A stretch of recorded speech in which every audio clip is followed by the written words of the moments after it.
just go ahead and get started with it. Could go fully up and running here with Houdini 18.5 and Redshift.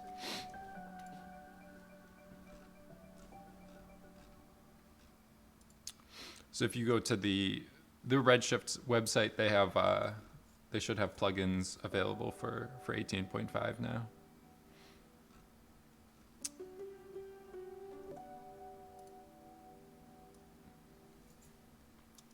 Ularate.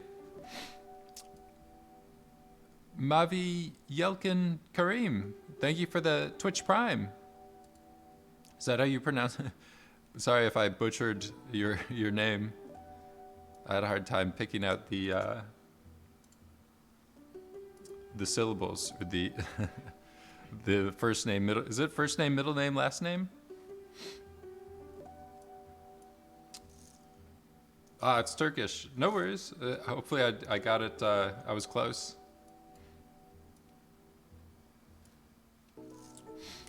So yeah, we'll be getting started with this.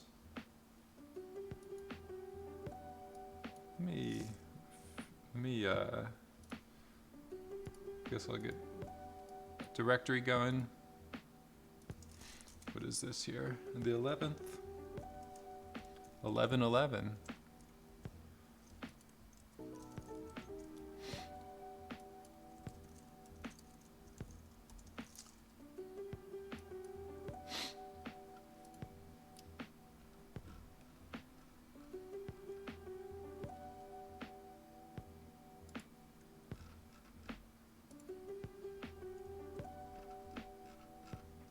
So yeah, these are pretty good examples of pretty good things to work on if you're getting into VOPs, or you could do it with Vex, but I think VOPs is going to be a little bit more easy to work with and understand. It's one of the situations where, like, we talked about this before with different files and different situations.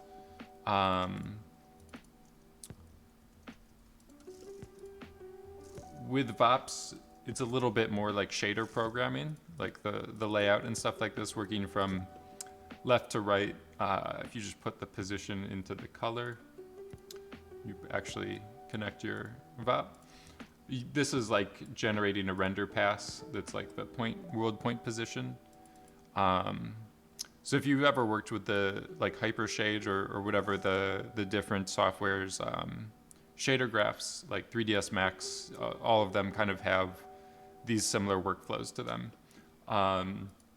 The VOP itself is actually generating Vex code underneath, and in terms of performance, it's equivalent to doing things with a wrangle. If you actually like double click on a wrangle, you'll see that it's actually a VOP inside, and then they just put all of the code in a snippet node.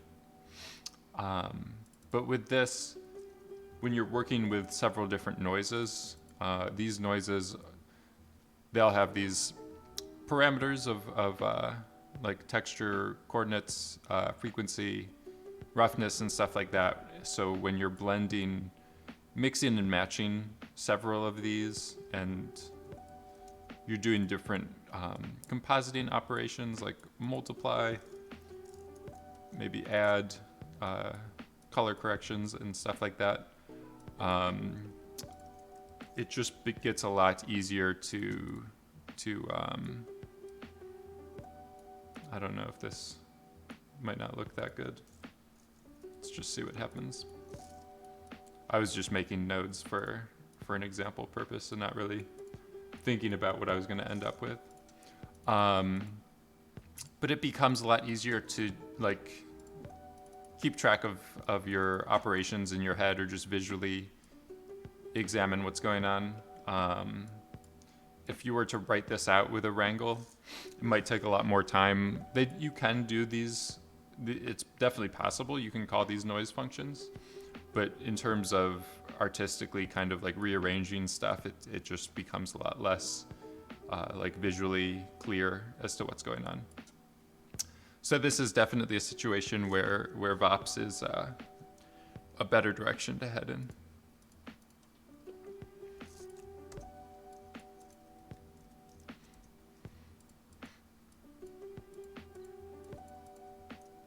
You can also do the mountain.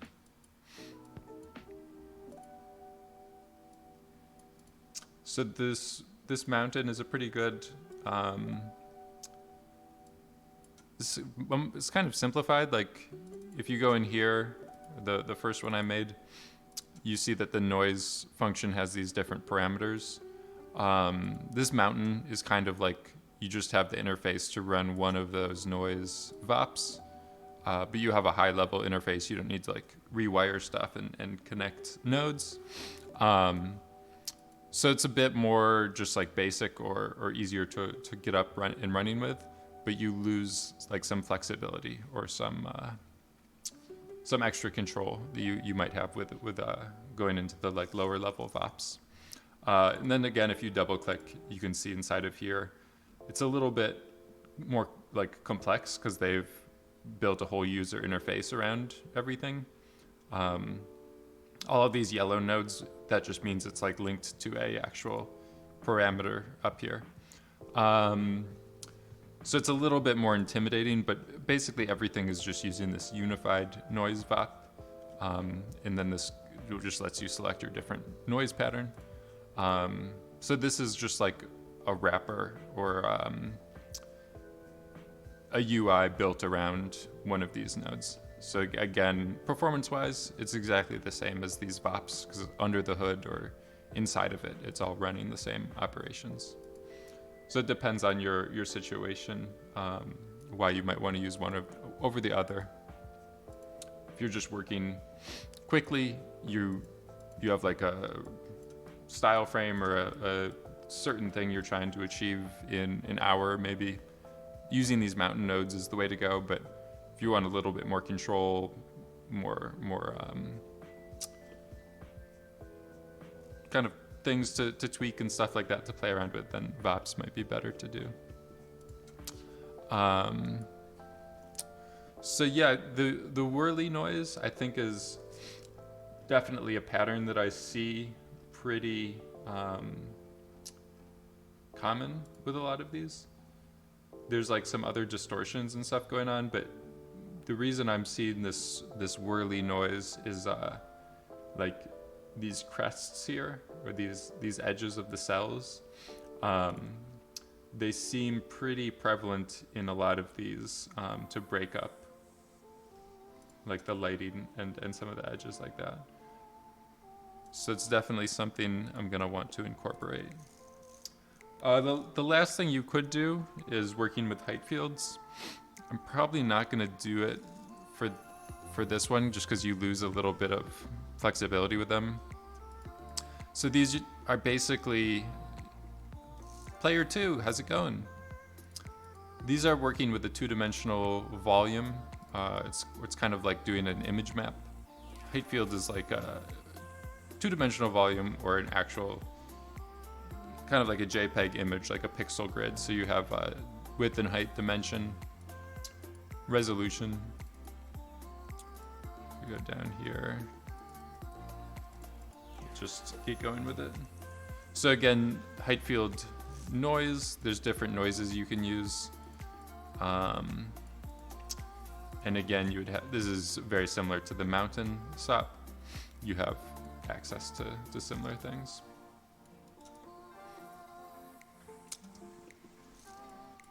So it's another option.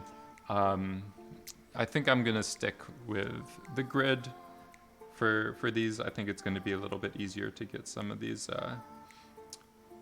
just like 3D distortions. You're not limited to, basically with a height field, you can never have overhanging geometry, like a cliff, because it's all a 2-dimensional volume that's either going up and down. You could never have this area here like sticking out and something casting a shadow on top of it. Ah, you were revisiting the tire burnout streams. I still need to set some time aside to finish up the rendering of those.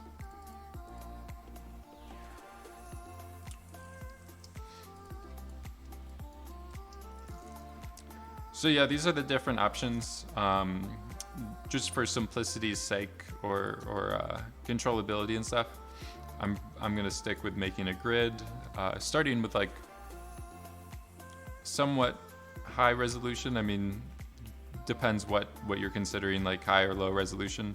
512 by 512 is like a base, a good starting resolution if you're ever working with noises and things like that.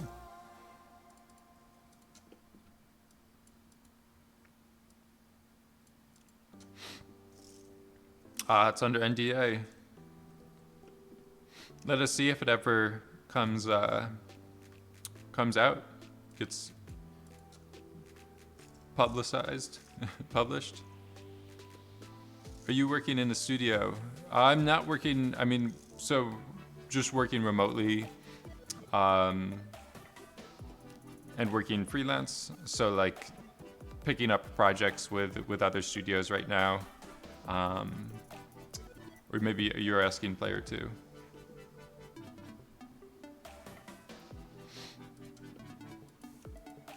But yeah, I've been just working with freelance projects. So like 2 weeks to 2 months kind of ranges in that spectrum of time. So it's a good pace of like, you can take breaks or work on your own projects in the off time if you want. So the whirly noise, if you want to do this at the VOP level, you have a bit more control over stuff. You can, the way it gets wired is a little bit confusing. These distances, this is like a cellular based noise. So it's basically giving you the distance to closest points. Like this black area means it's really close to a point cloud.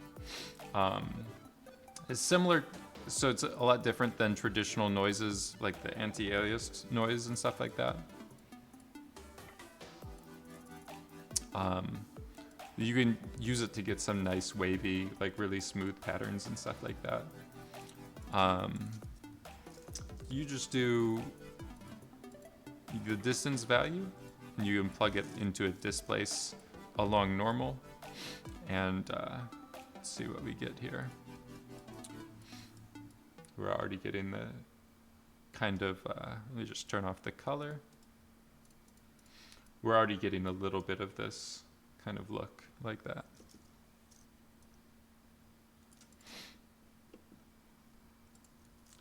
And when I'm working in VOPs like this, I'll usually do a multiply constant with the position coordinate before it goes into the noise itself. It's the same thing as changing the frequency here. So if I want lower frequency, I can reduce this. It's just a bit more, I don't know, confusing or hidden if you do it this way. You have to change like these numbers. You would stretch it if you want to definitely do that. But for global or for uniform frequency adjustments, I'll usually do it in a multiply constant. Another reason is because it gives you this visualizer like at your network level. So you can quickly see this is globally scaling the frequency down. If you want to bypass it, you can just quickly, it's just a little bit more clear to me. So this is why I do these extra steps like outside of here like that. Another thing that maybe people have seen that I like to do is using these vector to vector fours, where the 4 floats, like 4 components to a vector 4. So when you do this, you get a different colored wire or different colored input, and then you get this extra component here for the 4th dimension. So 3D, the X, Y, and Z, and then this 4th dimension, you can use it whatever you want. You can offset it over time. This gives you the advantage. You're not, traditionally, if you offset one of these other components, you'll see like the texture sliding in a certain direction. Is it difficult to make Riddick rocks? They look like mushrooms or T-shaped. I'm not familiar with these Riddick. It's like the Chronicles of Riddick.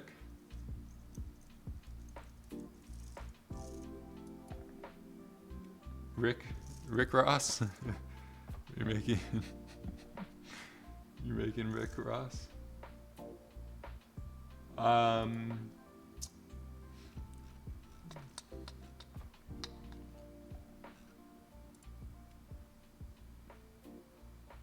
Riddick environment. Kind of like these.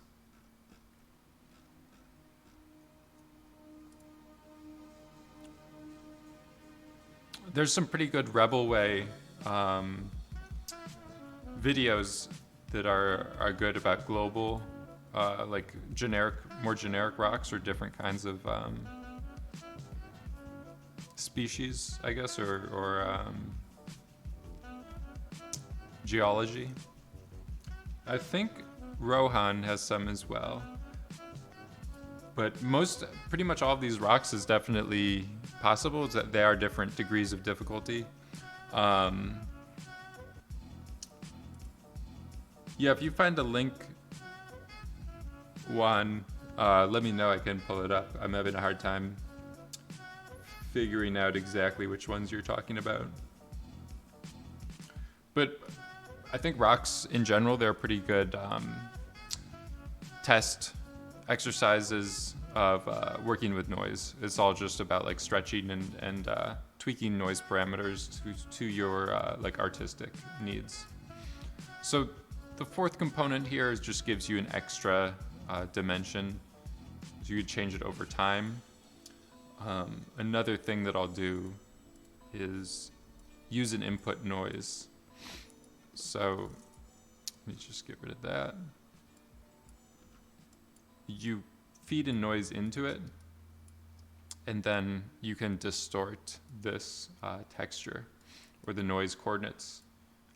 So it's basically, without it, this is like a fixed grid, or it's a pretty repetitive or predictable system. And then adding this noise into it adds like another layer of distortion or modulation over 3D space. Rebel Way published it. Yeah, the Rebel Way, they have some pretty good techniques. I think a lot of them, they have some cool stuff they do with VDB, I believe. I've never watched them all the way through, but the results and stuff like that are pretty cool. Yeah, I think these kinds of stuff is definitely possible. Like this would be a good situation to use VDB. VDB is nice because you can like make a bunch of disjointed or disconnected polygon shapes and then combine them together so that they look like more seamless. So like this kind of stuff, I don't know.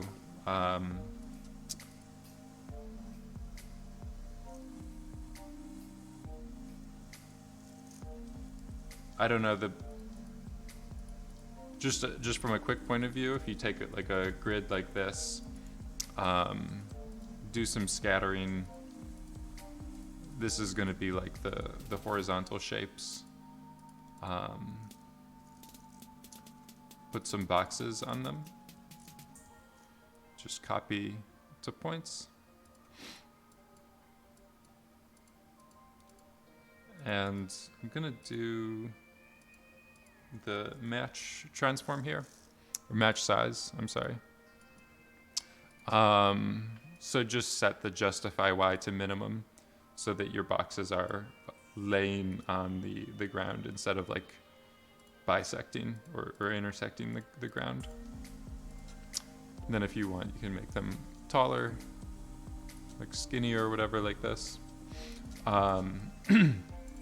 With the ground or the grid here, I'm gonna give it some thickness, just doing poly extrude. If you've ever worked with VDBs before, you probably know that they don't like the thin they want to have like watertight geometry or something that has a thickness to it. So I'll just extrude it down like that. Then if you merge these, you can see what happens here. VDB from polygons. So this is what I mean with like the disjointed polygons and then putting them together. You can do VDB convert if you want to go back to polygons.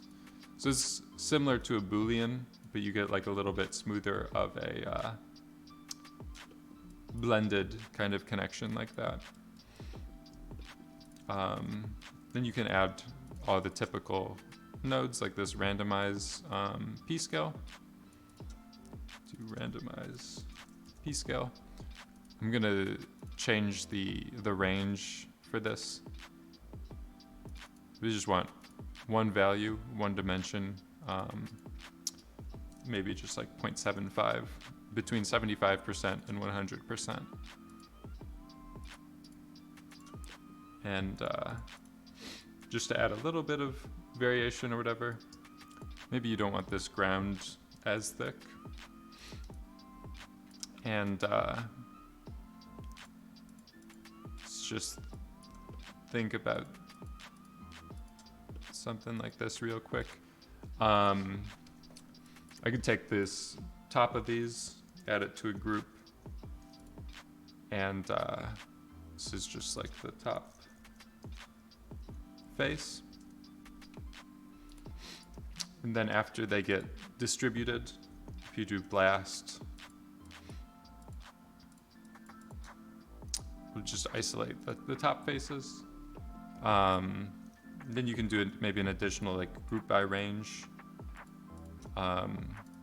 Just keep one out of every 7 tops.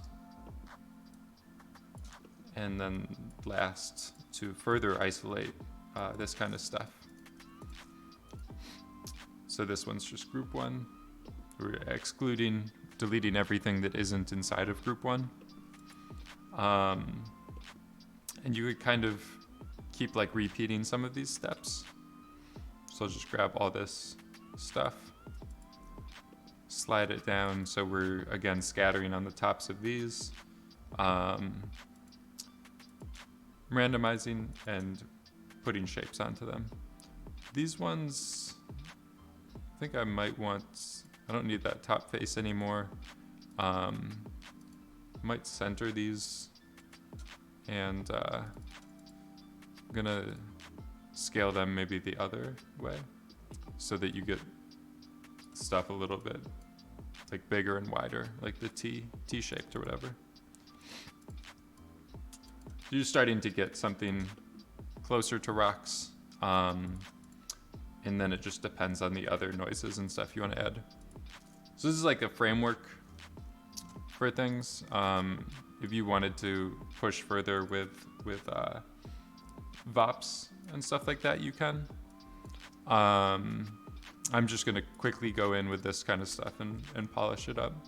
So like the idea would be you add like some bass, low frequency noise to break stuff up. I'm gonna add some, reduce the voxel size to increase the resolution here. So you just have more faces or more polygons to work with. So we do one mountain noise like that, that's like a global bass noise.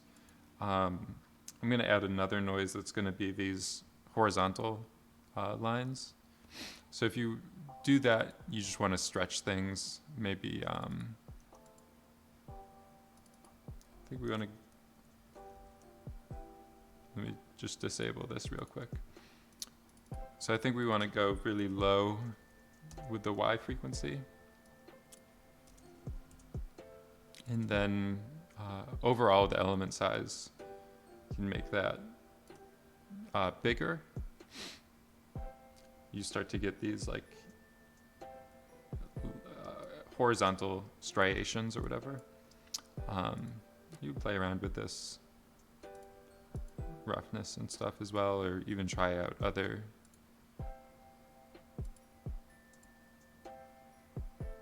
noises. I don't know, this simplex is usually pretty good. So this is getting you pretty close. I'm gonna add this underlying noise back in.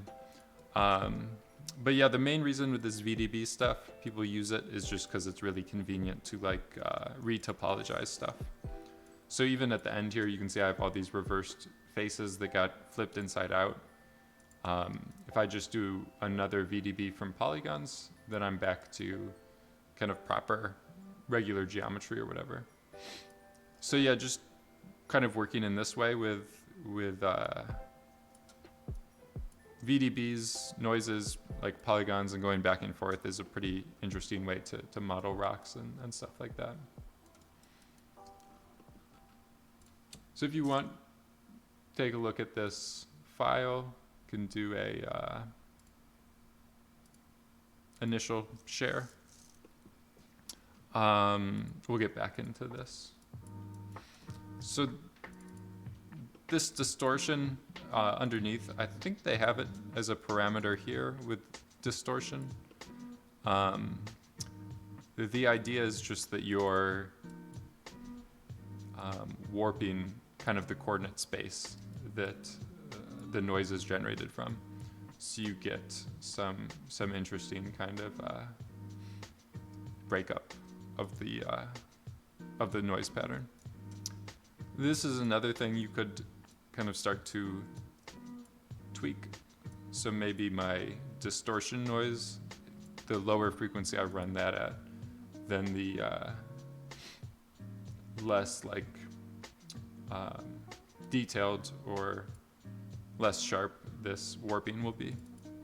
So sometimes you want to do maybe a low frequency, high amplitude distortion.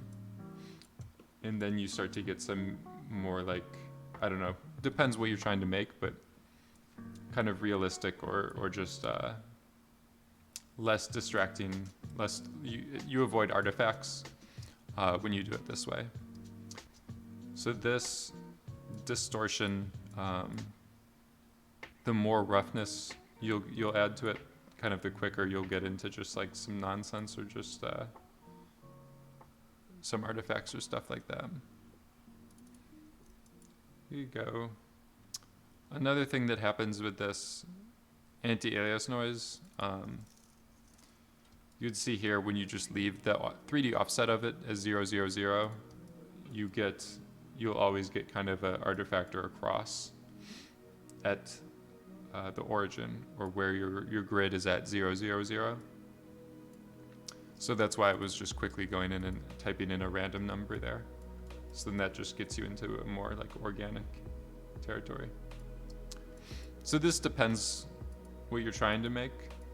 Like you could see you're getting, maybe you're making a big kind of canyon or something like that. Like this is a alien landscape or something, it could be nice. But for these types of rocks, I think we want to go lower frequency with this. I don't know, maybe even.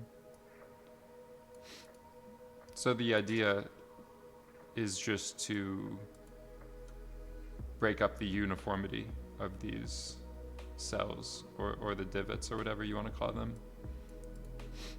So you just have some that are squished in some directions and stuff like that.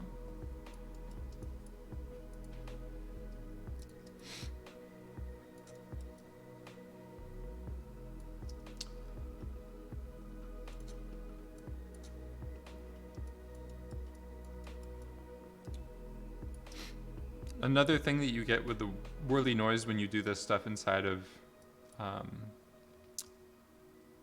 make Houdini easy. I'm trying. It's definitely a difficult thing to dip your toe into without spending a ton of time like screwing around in it. Another thing, like working in VOPs like this, like I was saying this whole time, you have more flexibility and more controls. So with this whirly noise, this last component or the last output you see is the seed. We plug it into the color.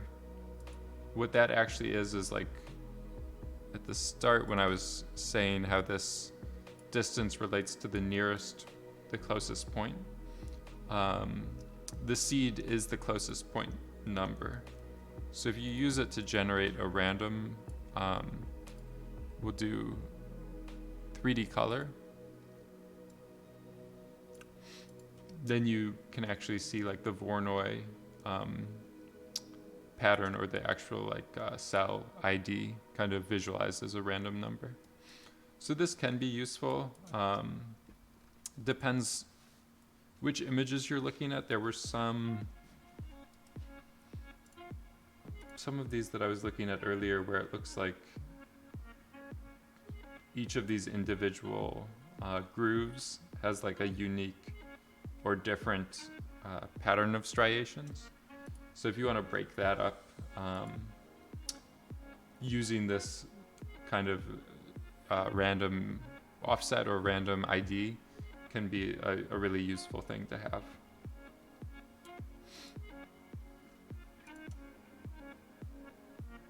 So you could just kind of visualize that quickly as well. You just disconnect this for a second. I'm gonna take another noise from the input coordinates here.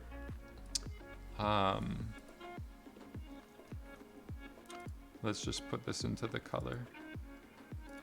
So if you want to stretch this in a certain direction, you can change these 3D frequencies.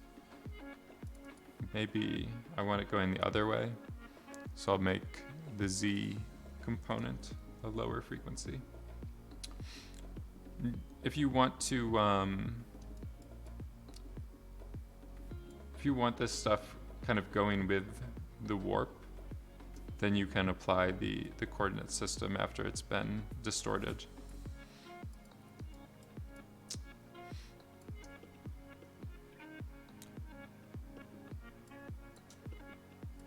So you can do it like that. If you don't want this lower frequency here, sometimes what I'll do is just make another vector to vector 4. So we're still using the distortion, but we're not using the lower frequency for this one.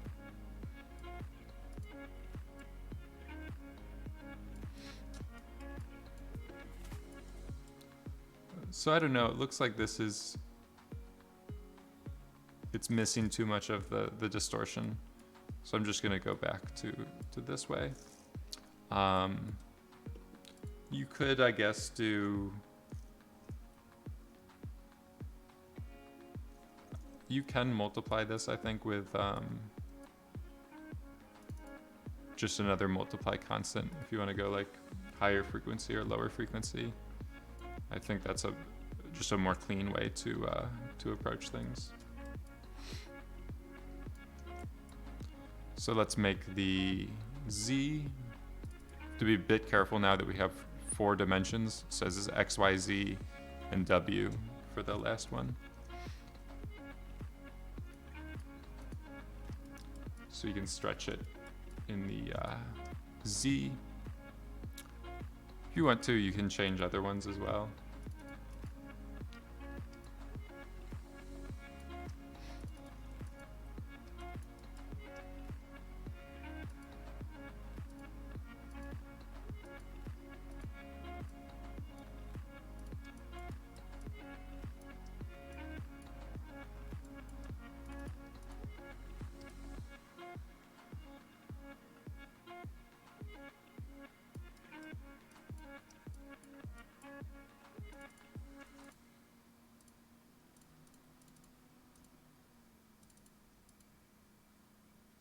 So I'm not sure why this is, it's getting a little bit too stretched in certain areas.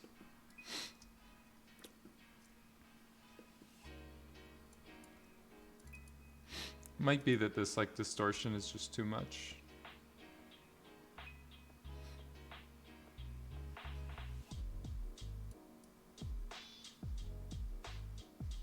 There's other things you can do as well that can make things a little bit easier to work with. It's possible. I think I'm just gonna ignore the fourth dimension workflow for right now. So this will just be 4D noise. This one, what you can do if you don't want to work with fourth dimension or vector 4s, you just get rid of this. You see the wire color goes back to this like darker green or more saturated green. And then you add your noise, but in this case, if you generate, instead of one-dimensional noise, you generate a three-dimensional noise. Then you can still use this. Let me just turn that off for right now. You can still use this as a distortion, but I think we'll run into less issues of the repetition. Like, it's kind of glitching out earlier. It didn't look as correct. So now, when I plug this in, you can see it's hopefully getting a little bit less of those issues of the artifacts and stuff like that. So keep going with this, and what I'm gonna do is take the output here and use an absolute value. If people have been following the Vex Sunday streams I've been doing, they should be pretty familiar with this absolute value. This is using it in a little bit of a different sense because we're more using it like a color correction. But basically any values, these noise will generate color values that are both negative and positive. And the absolute value will take any of the negative values and make them positive. The values that are already positive, it doesn't change them at all. Like the white areas, you can see they don't get changed. But just anything that's negative becomes positive. Sometimes with noises and stuff, people call this folding. The reason they say that is because if we displace stuff like this, before you apply this, you're getting stuff that's going underground and positive elevation. As soon as you do this absolute, it's kind of literally like folding the under. It's kind of hard for me to gesture, but it's quite literally like you're folding the negative values over the origin to be positive numbers. So sometimes you'll hear people refer to this absolute value as folding. I think in some of these unified, like you see on this output correction here, it says fold. It says it flips values from below median to above the median. It's quite literally, this is just applying somewhere inside of their code. They have an absolute value function, and this is just enabling or disabling the absolute value.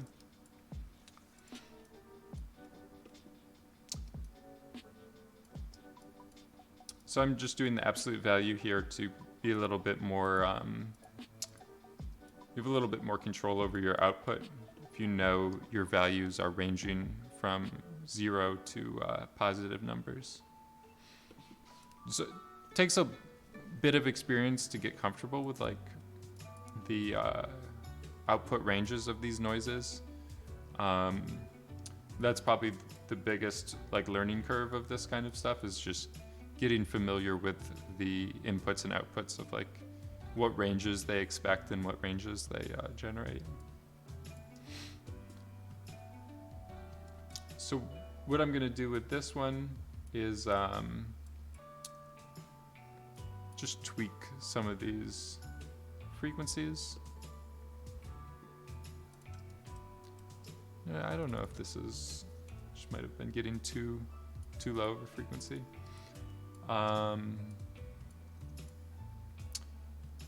And maybe the other stuff here. Let's go up to 10. And just go with the simplex. Gonna make this pretty rough. The roughness can depend on how you're thinking about it. Visually, I kind of think about it like a contrast slider, like really low roughness, low contrast, or smooth results. Essentially, it's changing how much it's adding, like how much additional roughness it's adding for each of these octaves you apply. Just basically or visually, you could think about it kind of like a blurriness or a contrast slider to your result.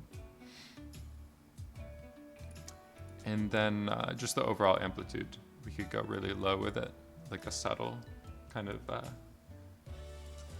striation like that. So now if we look at the base, then we can add to composite or combine this second value. So we're starting to get closer to this kind of stuff. You'd see one of the issues I was running into, or even hear that there's some aliasing, where you're starting to see the actual faces or the polygons. So you want to increase your resolution when you run into this problem. Go up to 20, 48, like 2K. Things might get a little bit slower.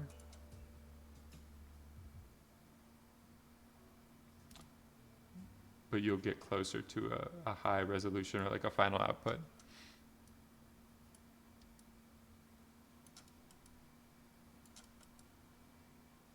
Depends too on your workflow. Sometimes you want, maybe I'll just do like divided by 2 and copy that parameter. Roughness is the damping or lack of higher octaves. Yeah, I think it depends how you're thinking about it.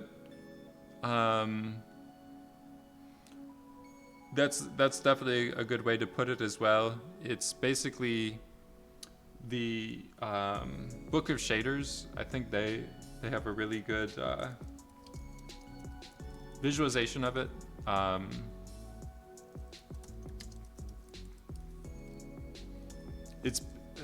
It is the damping. It's like how much you're smoothing additional octaves or additional layers of the noise.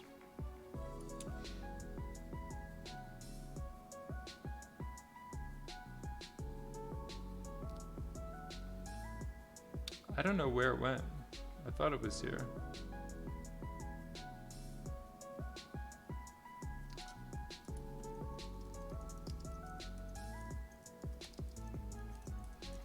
But it's a pretty common example. I've seen a lot of different places where if you visualize it with just a single line, it's quite literally like,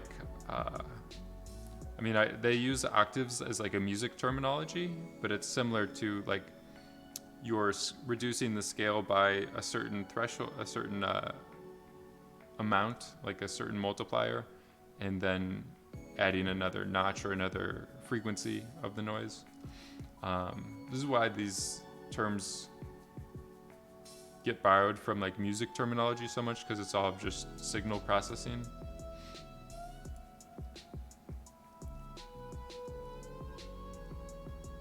But yeah, I think that's a good way to put it.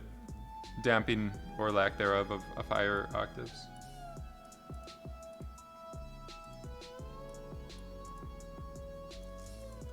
So what I did here was just make a scale. So if I want to divide this by 4, kind of working at quarter res, divide by 2 is half res, divide by 1 is full resolution. So this just lets you more quickly slip between the 2 different ones. So if you want to work more quickly, you could divide by 2. Yeah, if you ever want like to do a good example of this, if you do a line, just gonna make it in Z.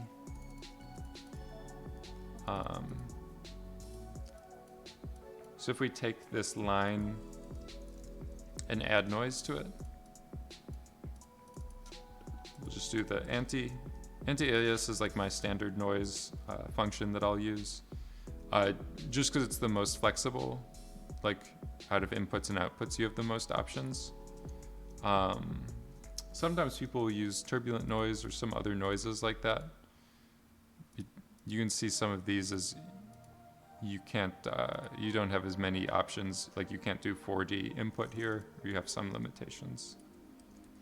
So let's just take our noise, generate it based off of the position of this line, and we'll make a 3D output and just add it to the position.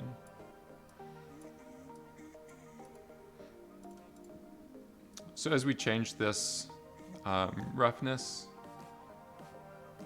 if you leave it all the way at 1, this is quite literally like just adding 8 different levels of noise to the same line. The more you reduce the roughness, the less each iteration or each level of noise gets. Like it's quite literally a divider or dampening of the noise before it gets added.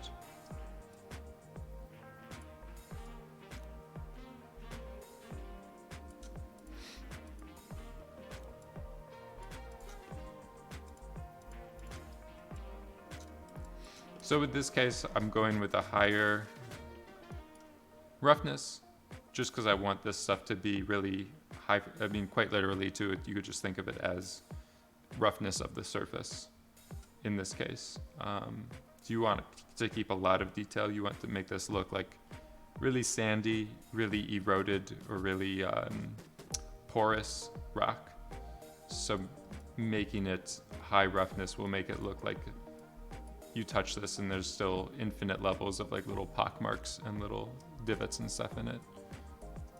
Lower, and this is more, I don't know if it's like the wind has gone through it longer. There's less like kind of particles or sand chipping off of it. So if this was maybe like a marble rock that this wind has been ripping through, maybe this roughness, having it lower makes more sense for that. But for this like sandy, more porous or more like holes and stuff like that, just adding a little bit more roughness to it.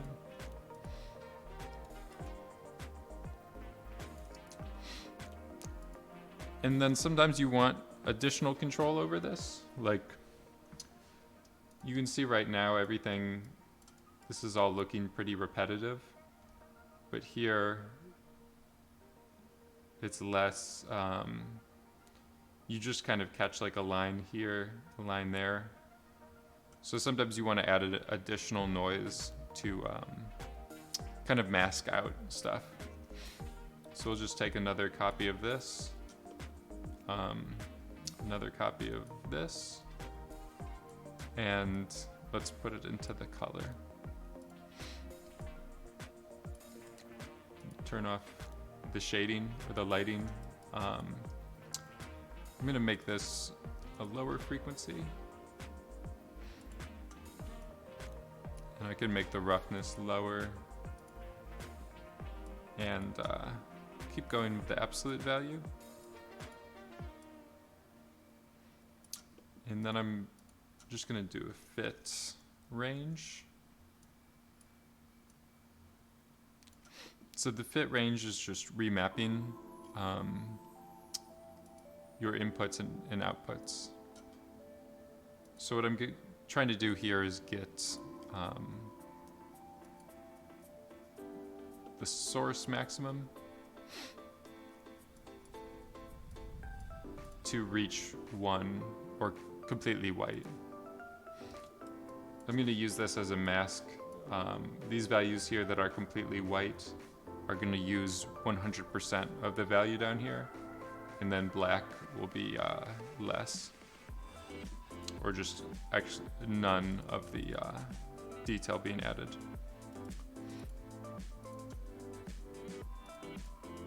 So we can just apply this as a multiplication.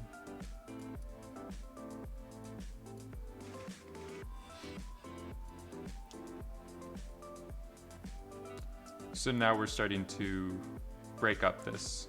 Instead of applying it uniformly everywhere, this is like maybe when the wind goes through this, because of hydrodynamics or wind tunnels or stuff like that, maybe the wind is eroding certain areas of the rocks more quickly than others. I don't know exactly why it might happen, but just visually kind of looking at stuff and trying to make estimates or replicate it. Just want this stuff broken up. Again, this is applied uniformly everywhere and then just masked out. If you wanted to go physically correct, you might want to do this based off of like the curvature or stuff like that. But for right now, I think this should be okay.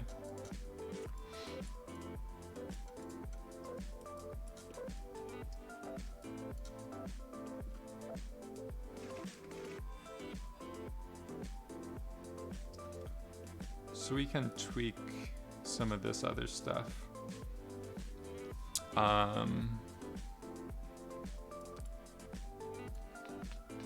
Just trying to think here. Might try just some different offsets.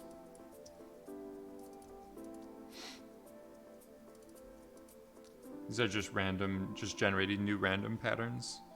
And I might go higher frequency overall. And then if we want like less of a two-dimensional surface, we can add more noise to everything. So we could do this a few different ways. This is the reason I stuck with geometry here instead of the height field. If we do, just quickly, we could do it with a mountain. And let's just go back into simplex, do a low roughness and a higher amplitude or height.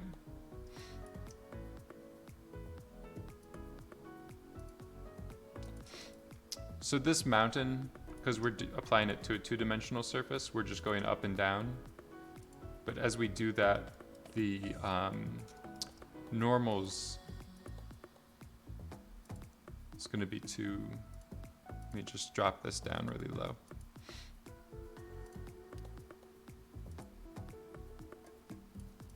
The surface normals get deformed or distorted, so they're no longer just up and down.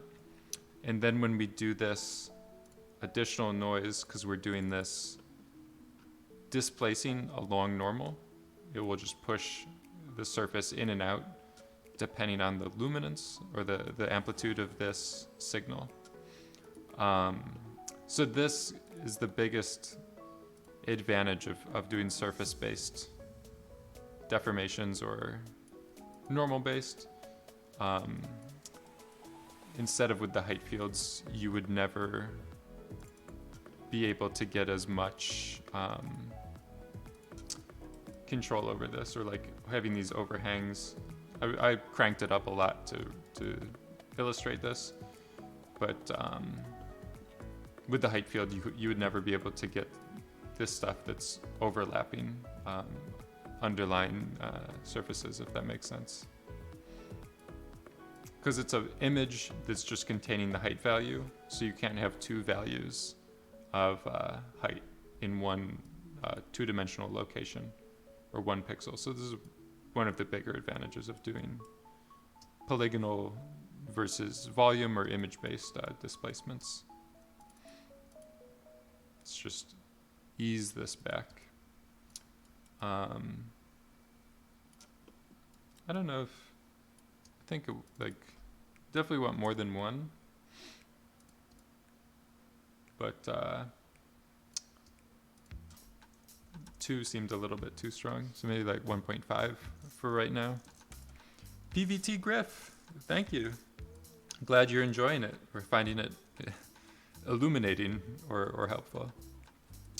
I'm also just going to go in now and get rid of the mountain and just do my own VOP.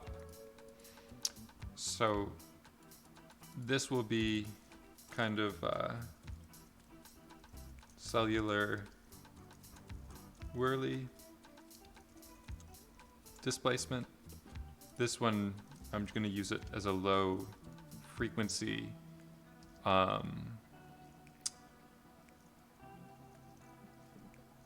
I'll just call it like turbulence. You might actually,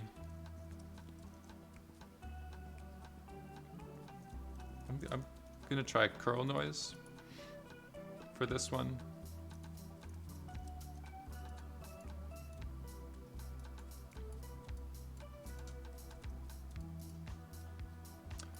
Sometimes curl noise is nice. It's gives you a more like fluid-based result, or even wind.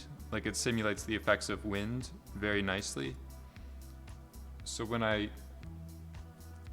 just add it to the point position here, I usually just go to these analytic simplex noises. We're probably going to want a lower frequency result, so you can just scale the input down, and lower amplitude overall. So the curl noise gives you a really nice dynamic looking pattern.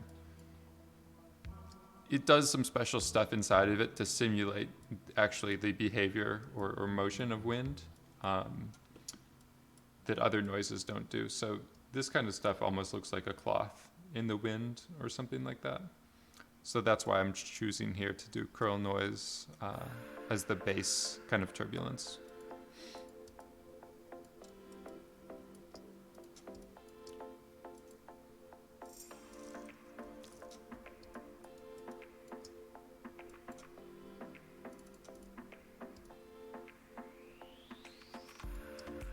I don't know what's gonna happen. You could just try it.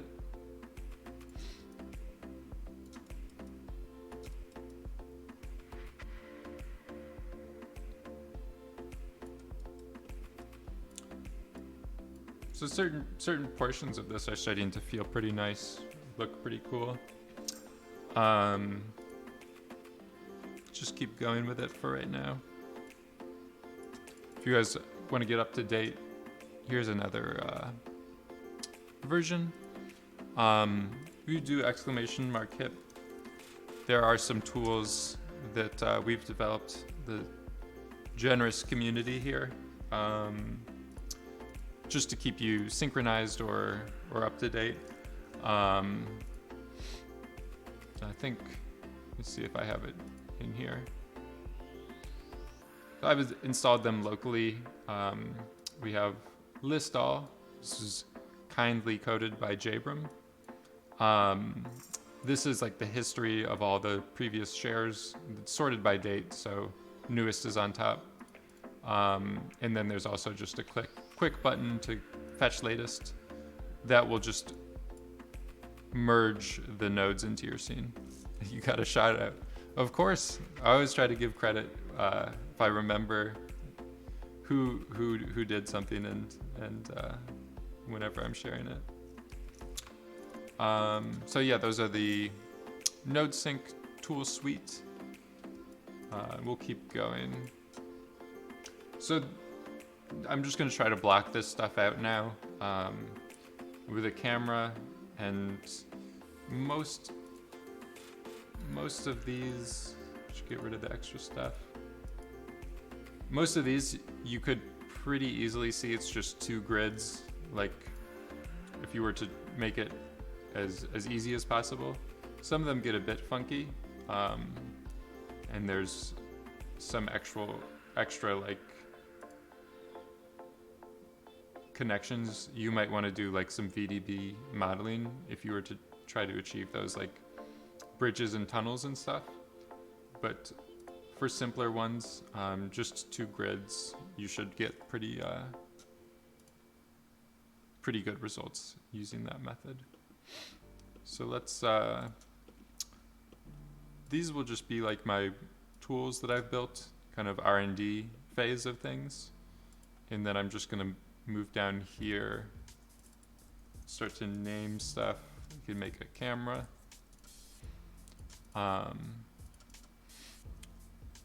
Usually if I'm just setting up a scene, I'll try to work with Z being like positive and negative. So I'll move the camera back in Z, and then like any geometry you make, you can kind of work with it like this is your scene, or this is your frame. So we'll make a grid, like a ground plane.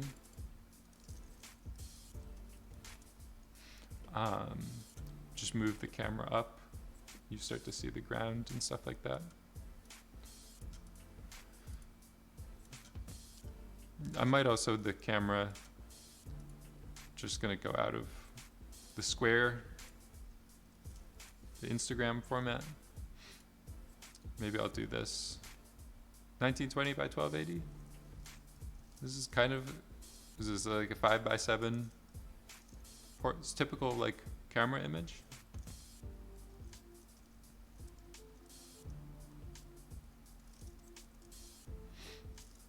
.5 aspect ratio.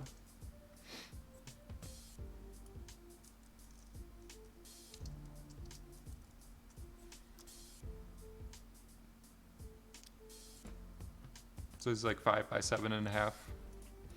It's like closer to like if you actually took a picture with a camera or something like that.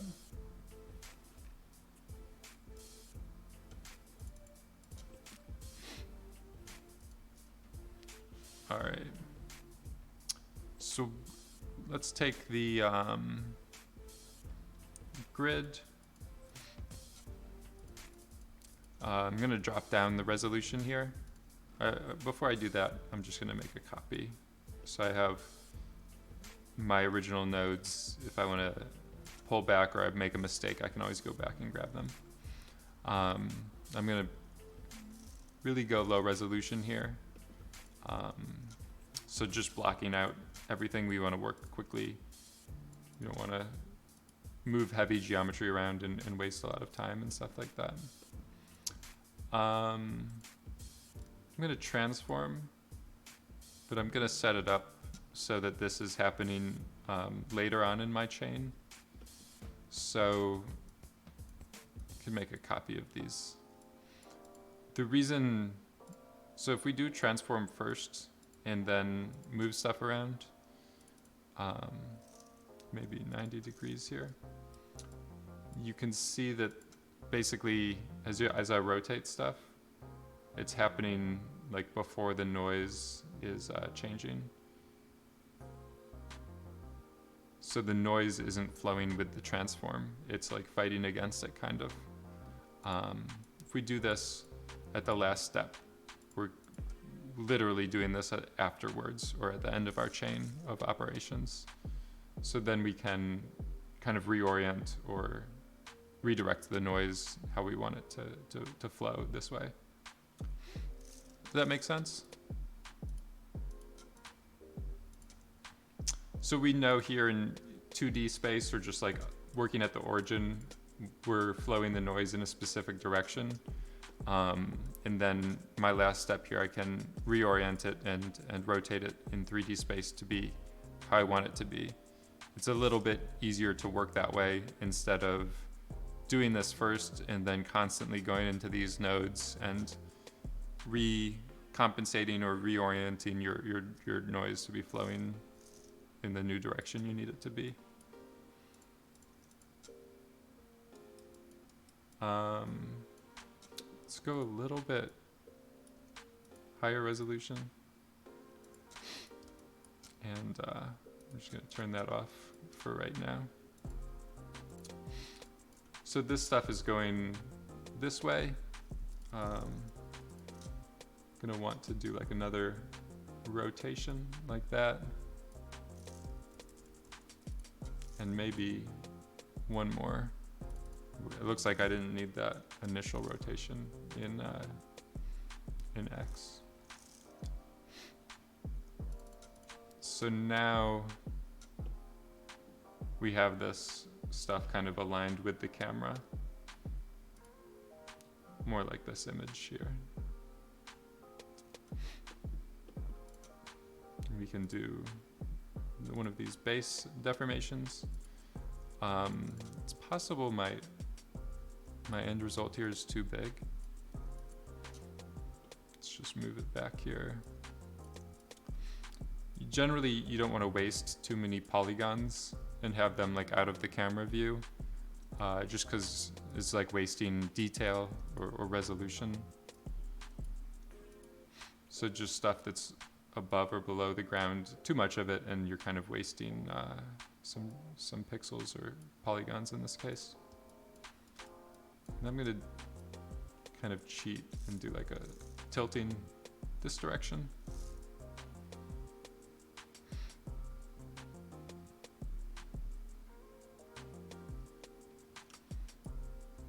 So something like that can be looking pretty good.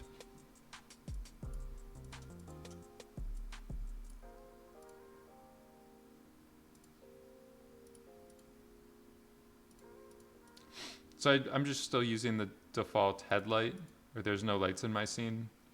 But it's giving me a pretty good job of looking at the detail. I might want some more stretching.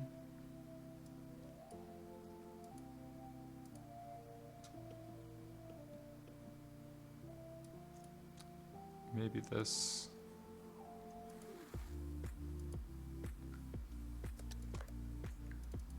Let's just try different offsets maybe.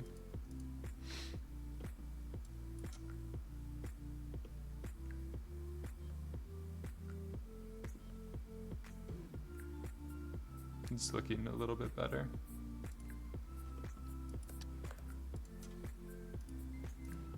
All right.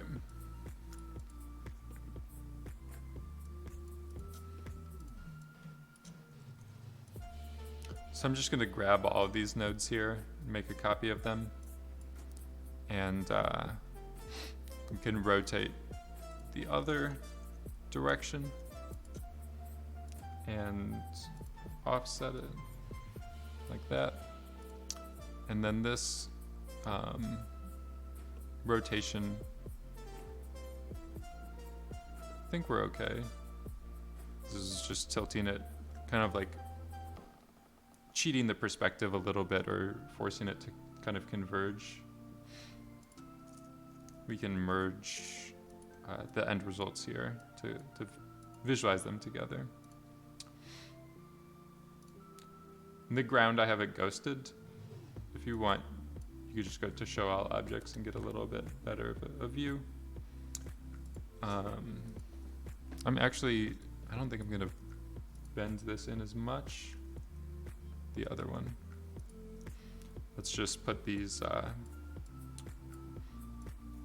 like that. So these literally screen left and screen right. It just makes it a little bit clearer.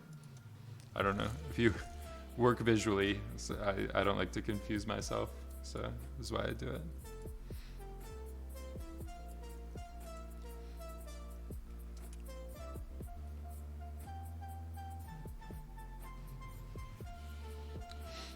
And right now let's just go back here. These noise patterns are going to be pretty similar because we haven't offset the base. If we look at these noises before we've repositioned them in 3D space, they're literally the same result or the same generation. So it depends. You might want a very mirror-like result, like they've literally reflected across the origin. In outliners, when objects on the right are near the top and objects on the left are near the left. Yeah, it depends, I think, how people work. Some people don't visualize their nodes or their outliners like that, but generally I'm more of a visual thinker or whatever. Yeah, it's like reading left to right or pages going backwards in a book. Um, so if you don't want these noises to be duplicates, this is the reason I've made copies of the VOP nodes as well. So we could go in here and do new offsets, new patterns, new distortions for this, and then even the low frequency bass deformation. Let's get a different pattern for that.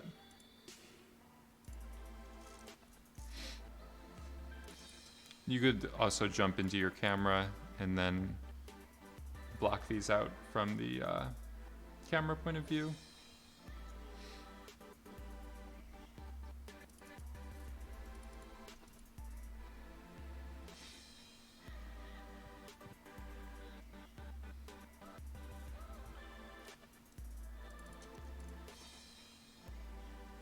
So it depends on your needs and stuff like that. You add this. So I just want to switch this to current operator, and then I can move it around with the bottom still being displayed.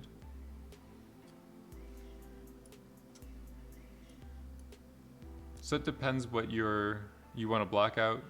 For me, I don't know if we want this like crevasse, the crack like that. Looks like we have some artifacts as well. Let's just go in here.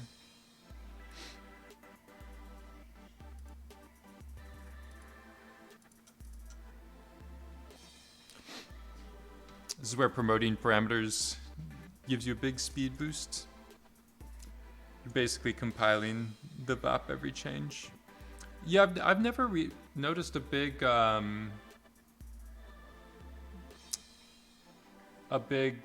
performance hit with the compiling, but I know what you mean, that especially working, like it can make it easier. Generally, I don't like to promote stuff just because I like to work visually. So I'll know what parameters are applying to what. But yeah, definitely if you want, you can click on these gears, promote parameter, and you'll have access to the underlying node interface this way. I think, again, it's just me visually. It resonates very strongly in my brain of when I created these, which one's doing what.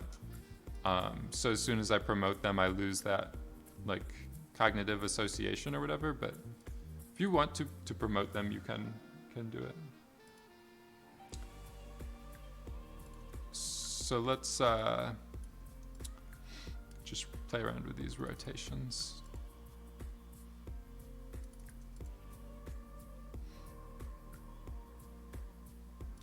So if you want, you could kind of like bash this stuff together.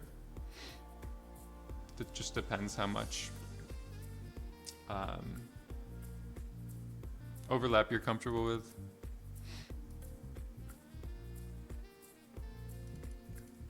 Just kind of working like from the perspective.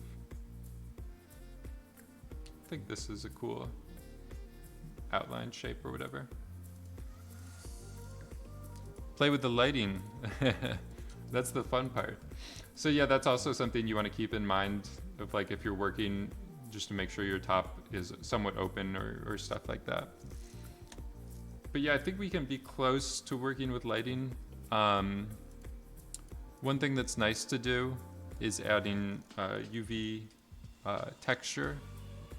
I think just the UV project down here, and then just initialize.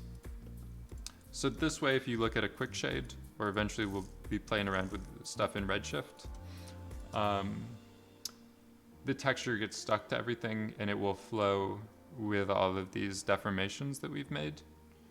If we don't do this, you just do like reprojection or another orthographic coordinates, then you can see that it just is shearing against stuff, or it's not, it doesn't look as natural.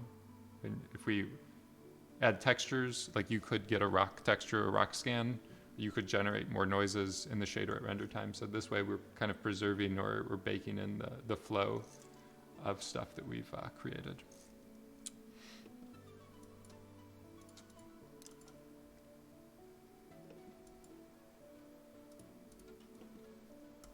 So yeah, I think we can get started with Redshift. If you want to, you can go a little bit higher with the quality.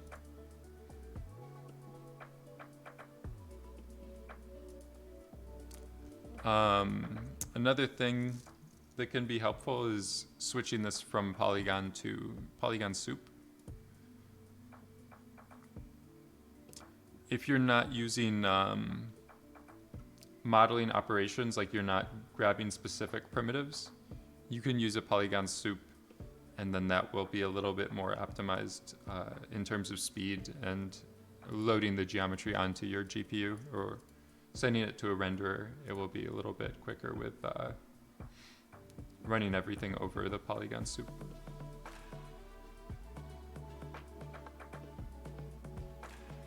That one was a little bit difficult for my viewport to catch up. We were working with like almost 9 million points, so it might be too many. There's also something weird happening here.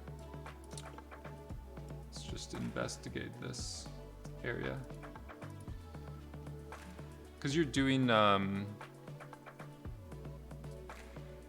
I ever worked with the Houdini Unreal workflow, somehow that question missed my Chatterino.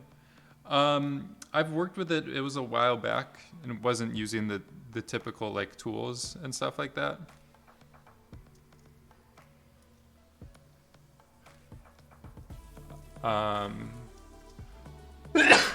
Ooh. But I did do it. It was with a project with. It was when there was an Oculus Story Studio. God bless you. Thank you. So there was a time when Oculus was also doing stuff as a content creator and developing like demos or shorts for their VR platform. I worked there on a few projects. One of them was the Dear Angelica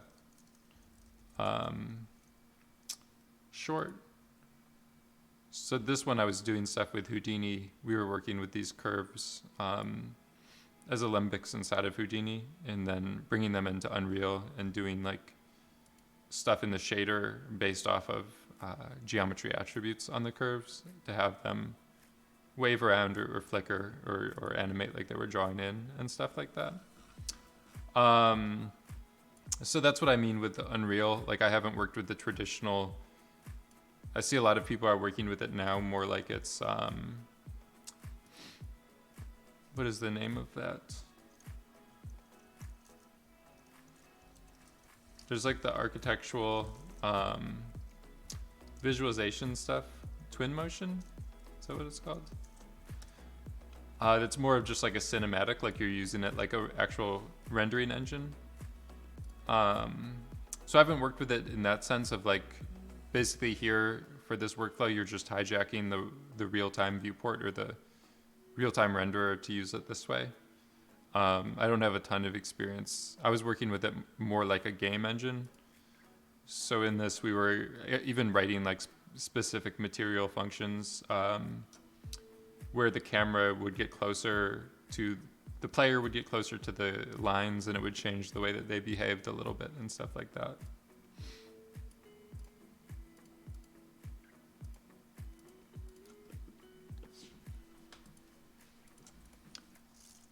So let's, there was this seam, was the artifact I was looking into.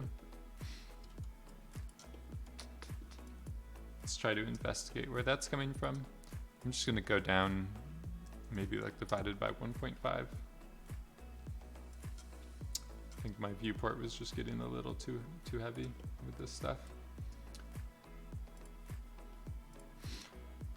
So you can see that it does look like these seams are coming from the low frequency turbulence.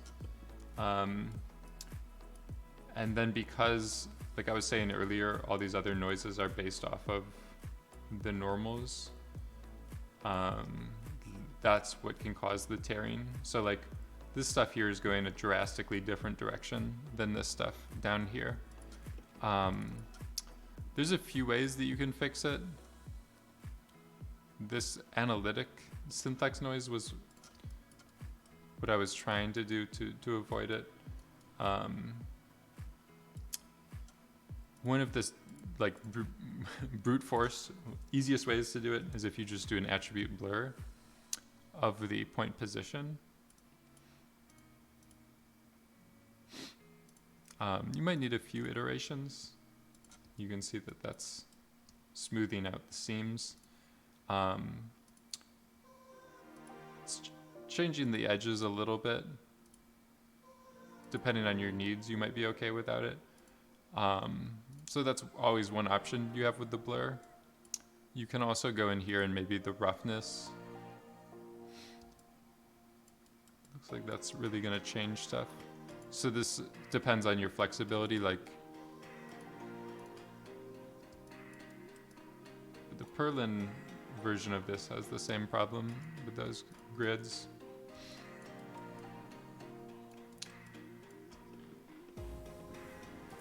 Let's try just going into the regular simplex. Sometimes you can get around it with that.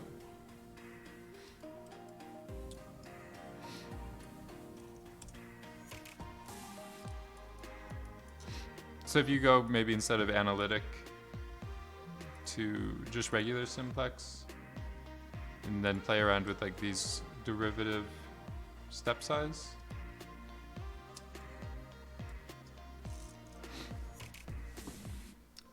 Yeah, you could do that as well with a low res mesh and add a layer of subdivision later.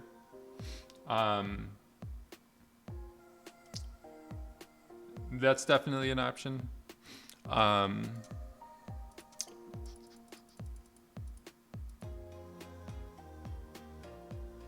me just go here and back into simplex.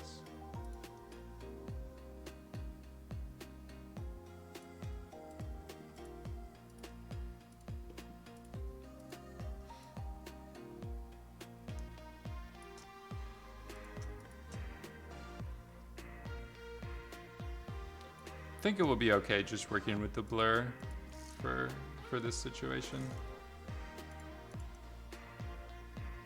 There's definitely some other things you can do with other workflows and stuff, but the blur should be okay for most situations. If you want to, you can also increase the step size to really make sure you're fixing it. But yeah, that's a good option as well, to either go with a lower frequency base grid and then do a subdivision after this layer. Another thing you can do is like, if you work with this grid here, just go really low, 15. You can grab the deformation this way, and then you can use point deform. So this is your high resolution, the rest points, and then the deformed points. So this way you're using the low frequency or low resolution grid as a deformer. And then if you play around with like the radius or points, you can kind of force like some additional smoothing.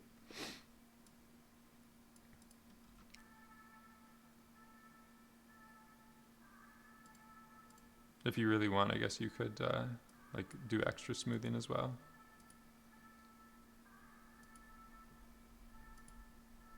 It looks like that's really, I think I grabbed the wrong one here. All right.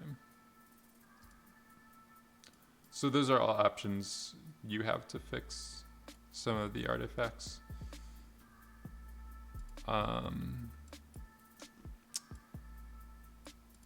But yeah, I think for right now, just for simplicity, I'll just keep it like this. Just add this back into my chain.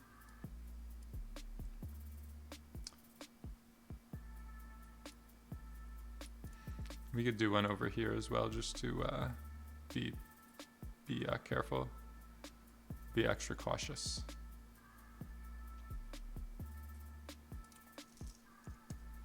All right.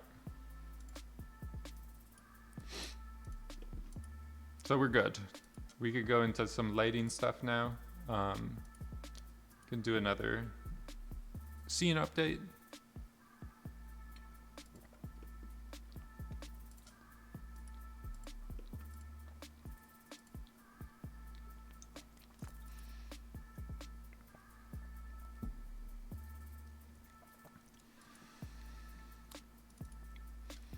I might go with a little bit like a wider angle lens. For photography, like I'll usually work with the 36 aperture. This should get you pretty close to, if you've ever worked with like a full frame camera, a full frame sensor, like a DSLR, then the focal length here should match like an actual 35 millimeter lens. If you really, I don't know, it's like a fisheye almost, but sometimes you work with a really wide angle thing for landscapes and stuff like that.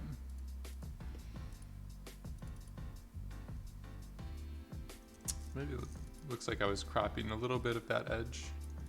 Let's just go with the 45. We do maybe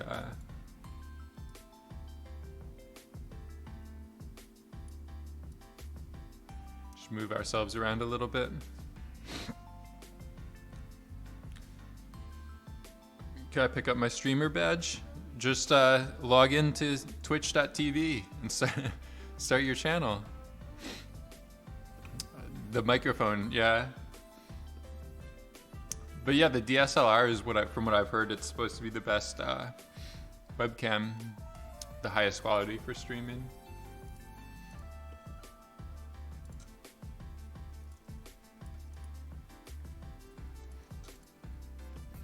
So this should be good to get started.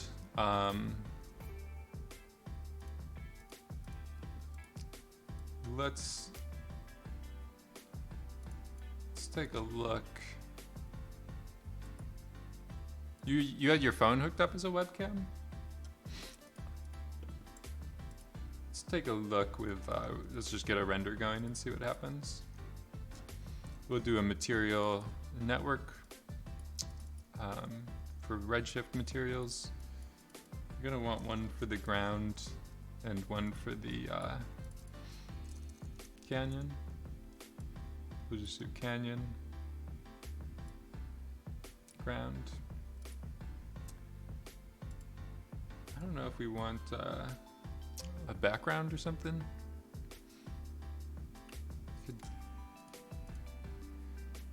Could kind of cheat it maybe with the canyon.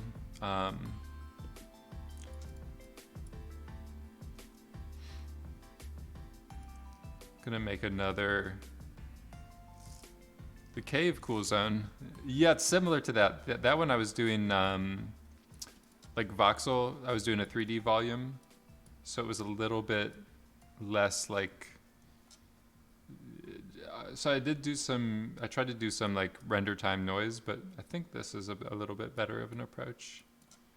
So what I'm doing here, I'm just gonna make an even lower resolution grid, and can take it, get a new result, and I'm just gonna use this one as kind of like a backdrop from everything. So because it's gonna be so far from the camera, that's why I was reducing the resolution of everything.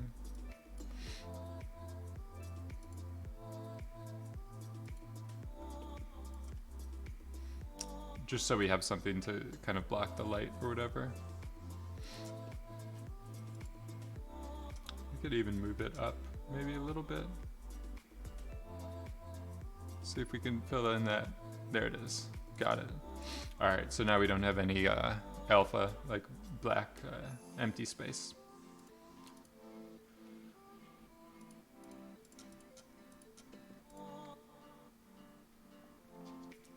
So we can think about lighting a little bit. A lot of these seem to have the pretty heavy like global illumination or bounce lighting. So like the base of these always appears to be pretty sandy, and then it seems like that reflects or bounces a lot of light back up. This like gives you a lot of the indirect illumination. There's some shadowing. We could start, let's just add like a primary light shaft coming down here and see what happens. We'll do RS light, redshift light, make a redshift render, and let's just make our window.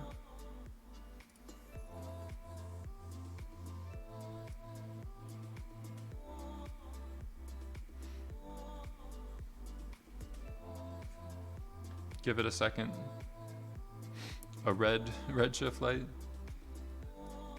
Yeah, it depends where we want to add that clay. It's like a pigment, right? Seems like there's some good ramps you can find for this. I don't know, it's like different clays or stuff like that.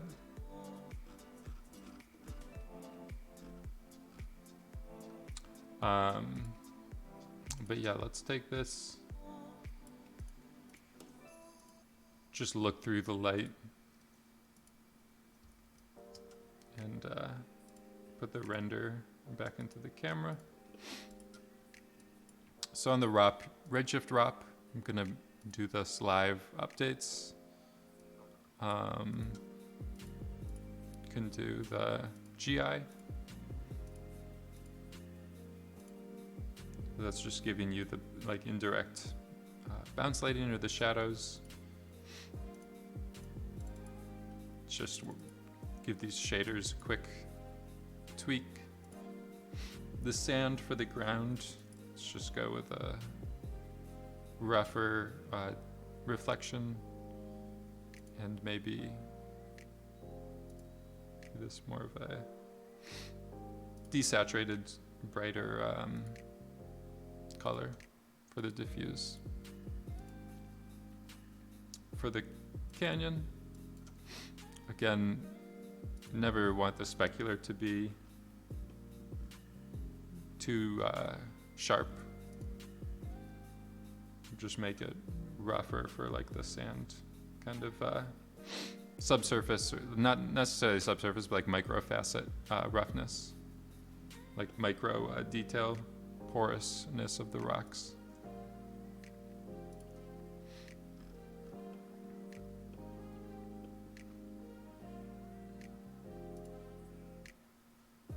We'll do this reddish orange kind of clay look or something like that to get started with. Probably add some stuff to modulate it, but for right now, just for adding the lights, it should be good, just in a little bit better shape.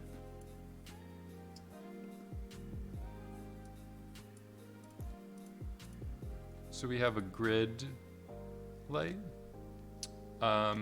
Depends on your scene and stuff like that. Sometimes you want with these grids, if you make them smaller, it does change the intensity. If you want, you can unlink that.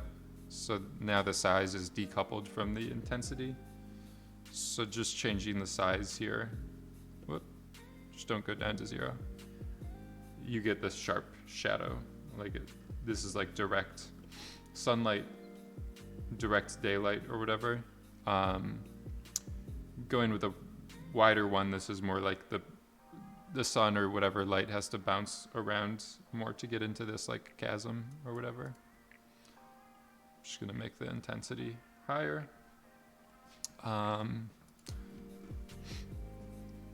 Maybe let's reduce the intensity, but just move the light in closer. So I'm just using these tops of these grids as like shadow, to cast shadows on itself here.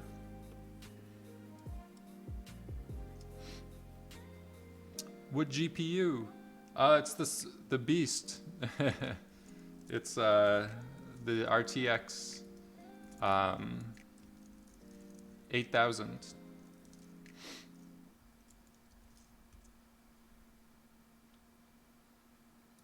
RTX, Quadro RTX 8000. I bought it like a year and a half ago because it has a lot of VRAM or GPU RAM for doing OpenCL fluid simulations. I think the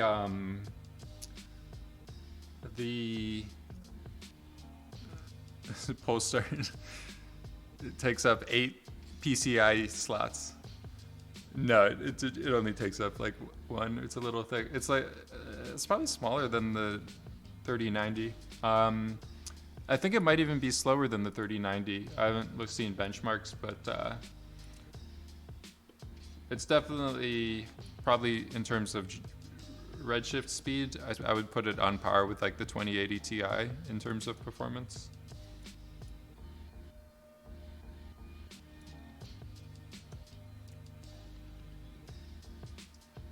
So I don't know about all this stuff in the back right here. With the light, if you reduce the spread, you got the 3080? I've been looking online, but they're always sold out whenever I look. You were running bots?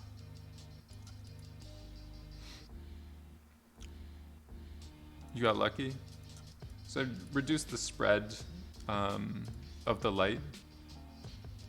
That will basically focus or make the light more of a direct, directional light instead of the light like spreads out in all directions from it.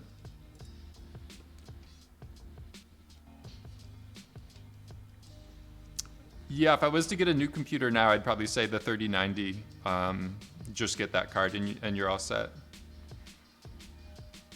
3090 and one of the Threadrippers, and you have a pretty powerful machine. So I'm just reducing the spread, and you can just focus on a kind of key light or like main light here. 5900X. Is that the one that has like 64 threads? That's the highest tier. I don't know the SKUs of those. 1224. That's like the mid tier.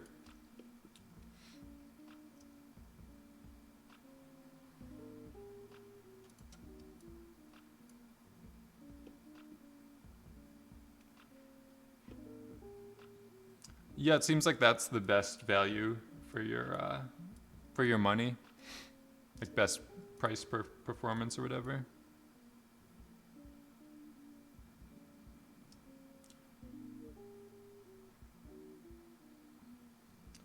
So I don't know about this. I mean, this is looking pretty cool and it's looking pretty nice. But in terms of like just visual composition, I think it's going to be better to have a highlight right here maybe, because it's like doesn't make as much sense for your eye.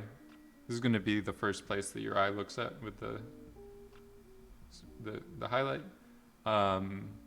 It doesn't. It's a little awkward for your eye to like go up into the top middle of the image. So let's just keep tweaking until we get a better highlight. subsurface and less specular. Yeah, I'm gonna be going back into the shaders and dialing in them. I'm just kind of trying not to block the lighting before I really dial. There's also the UV UV textures and stuff that I've added to these grids that I'm going to work with the noise to get it looking better.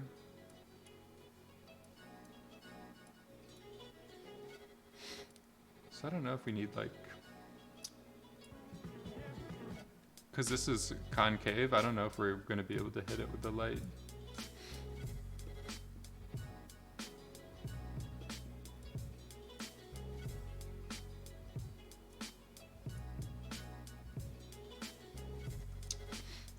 I feel like we're definitely going to want a light coming in from the back like this, maybe not even if it's the main light.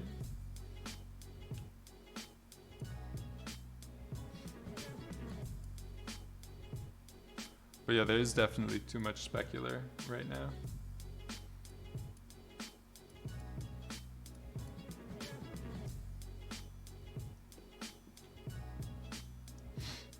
All right. So I'm gonna keep this light. Just gonna make it dimmer.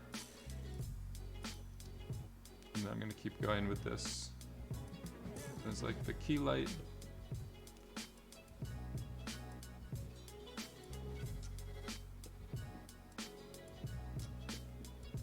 It might be possible if really reduce the spread.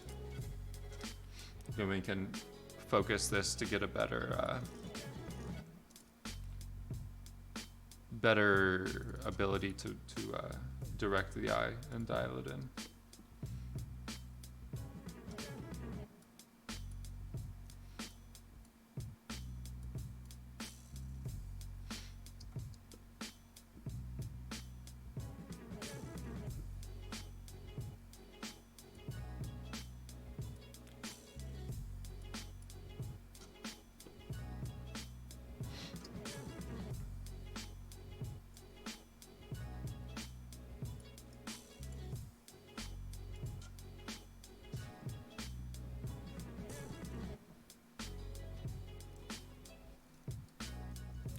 Alright, so I think maybe getting this really crispy, really low spread is getting closer to the references.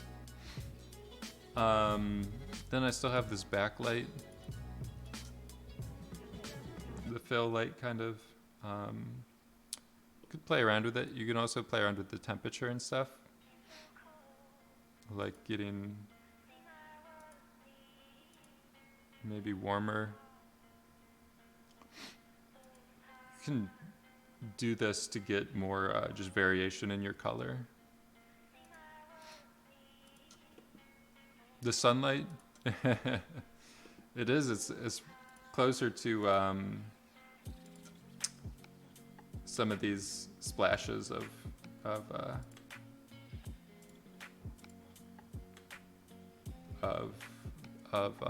the God ray. We could even add some of the volume. Let's see if that destroys us.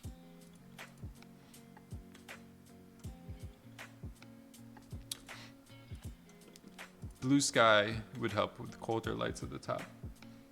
Yeah, I'm just gonna focus on the rock shaders and stuff for right now, but I don't know if I'll have enough time today to add a sky. But yeah, I think for composition and stuff like that, blue, getting some cold to warm should be really good.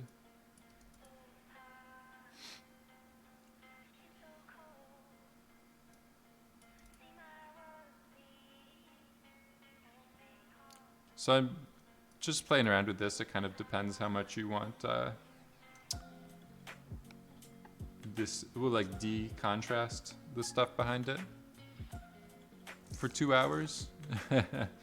Yeah, it's getting there. I think, let me just save this. So just go into the shader now and try to dial in some more detail and stuff like that. So like I was saying with the canyon, adding these, it's getting there. No, I think we can get it better with some more shaders.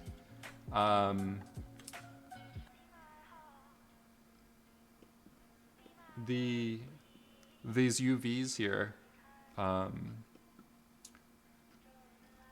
was adding these and then I did this quick shade. So this is going to give us some nice ability to do like some additional detail. I'm not going to do displacement mapping because these grids are already super high resolution. So it's going to be really slow, but I think a bump map can help. Seems so easy.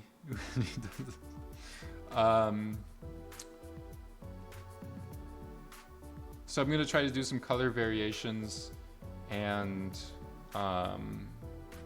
additional specular breakup with the UV textures. So if we want to just visualize this stuff, one thing you can do is just do like a ramp and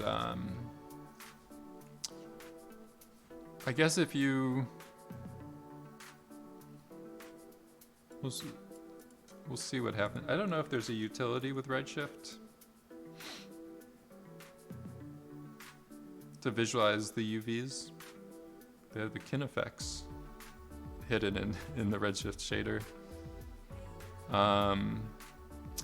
But yeah, if we take the ramp, I'm gonna do the UV vertical mapping, just going from black to white and plug it, override the surface, so it will be a constant shader.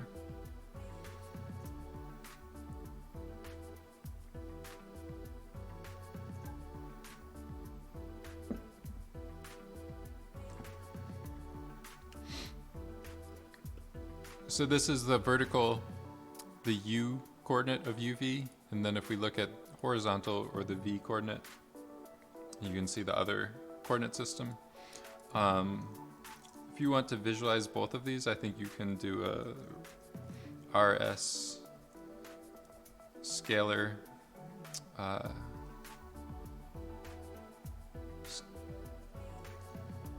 want to do scalars to vector. Do they have it?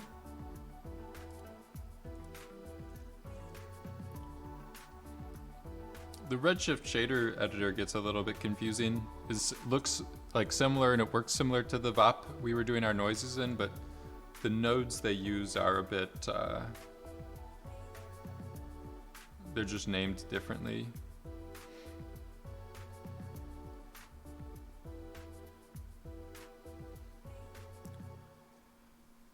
Do you think it's possible we've lost I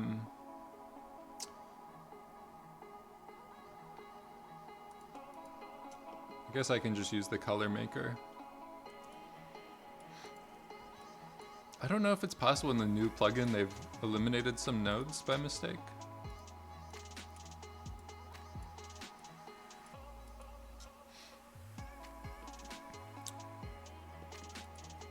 Is that it? Just RS vector? Because they have this one. I don't know what the name is of Vector Maker. I think that's it. Oh, you could use Color Maker as well. Yeah, that's what I was saying. Is it like vector to scalars is the same thing as in Houdini. They call it like vector to float. And this in Houdini would be called float to vector, but the Redshift naming scheme, because they work with other softwares and like Maxon owns them, it just isn't, they don't follow the exact same convention as Houdini. So here I'm just visualizing this color, the UVs. It's like just to show you guys the coordinates. It's blasphemy. Just to show you guys the coordinates. But if we want to look at this ramp, or what I'm actually going to do is make the Maxon noise. So these, if we look here, source is object, but we can switch it to UV texture attribute. And then this way it's still picking up that deformation with stuff flowing along it. And we should still be able to scale stuff either in U or V. So what I'm doing here is compressing it and stretching it in one direction. So we're getting closer to those like stripes.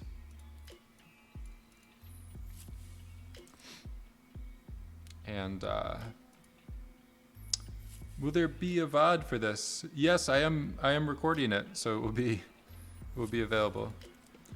Now you see what I was up to with the UV maps. So yeah, the idea is we're getting close as we can in SOPs, but then for really like almost sub-pixel level detail, we can use these. Maxon noise is, again, it's just a different naming convention. So with Redshift, you kind of have to adapt these other noises. If you're coming from cinema, you might know them because these are literally like the cinema 4D noises, but just one of the things you have to put up with. Vegan Nuts, how's it going? Hulai Earth. Yeah, so yeah, it's very similar to that Black Pixels entry. This was actually a question from Damn Daniels on the Discord. Damn Daniels of Discord notoriety.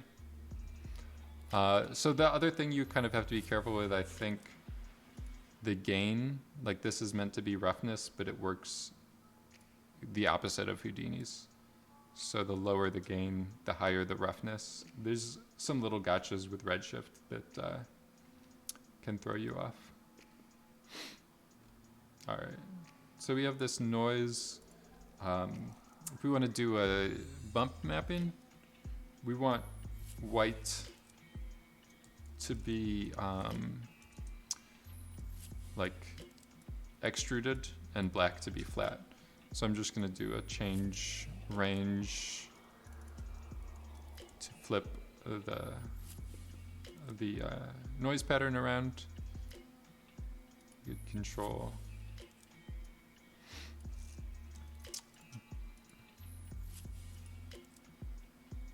Just depends on your settings you want. He's watching live with the white bands. All right, so this is going to be a bump map texture. I'm calling it a texture because usually you're used to like looking at it flattened as a black and white map. But instead of the texture, it's actually going to be a procedural noise. And usually for your scene scale or your scale of the bump map, you just want it to be a little bit lower intensity. Just a plain Vex. I think this kind of effect, it's a little simpler. I mean, it's nice. You don't have to worry about vegetation or some other stuff like that. It's kind of a cheat. So the bump map, it's still too strong, I think. You can kind of tell sometimes that if the shadows don't look right, you're applying too much bump map at the render time. If you want, I don't know, I've been having some issues with this render region with the new plugin version of Redshift. We could try just doing like a screenshot, maybe just going down to 0. Ramp the base color. Ah, you're reading my mind. Yeah, so some of the color variation of like the striations or the sediment, we're going to be doing a similar effects with some of the noises.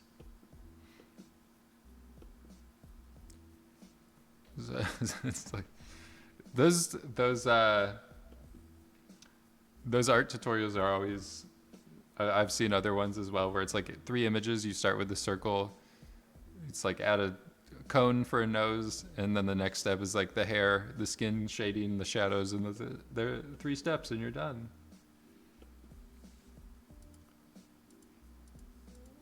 So I'm just switching on and off. I'm gonna do another screenshot. Let's get rid of that one. So this is, let me just make sure. Let's clear it completely out, make a screenshot. This is with no bump. And let's go higher. Yeah, draw the rest of the owl. So now if we switch between the 2 of them, kind of seeing the, it's going to take a little bit of time because I'm doing like GI, God rays, and a bunch of other stuff, but should start to see this extra detail that the bump is giving you.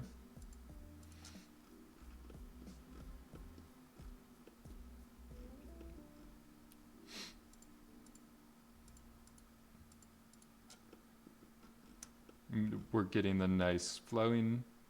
We're not worrying about like the projection stuff, so that's definitely the benefit of having the UV textures.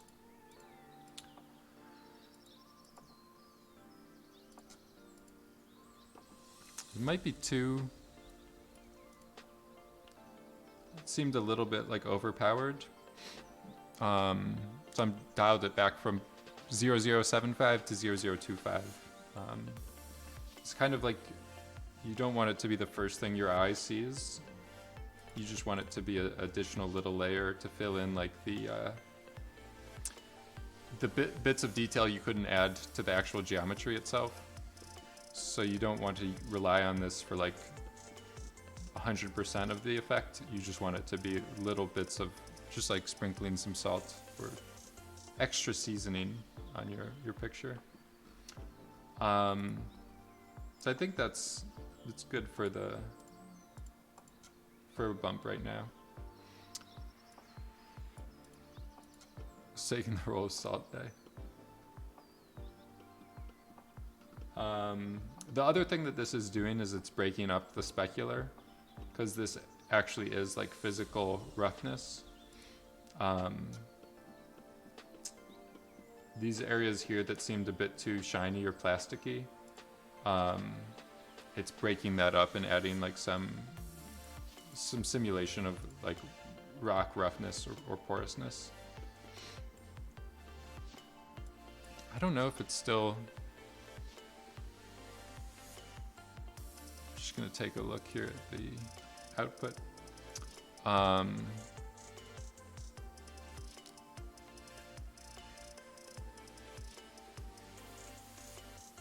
So I might do that and maybe the power.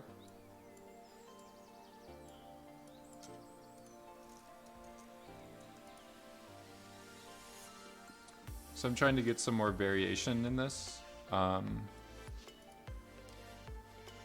So the majority of it will be smooth and black, but just very specific portions will get displaced outwards. Let's see if this is better.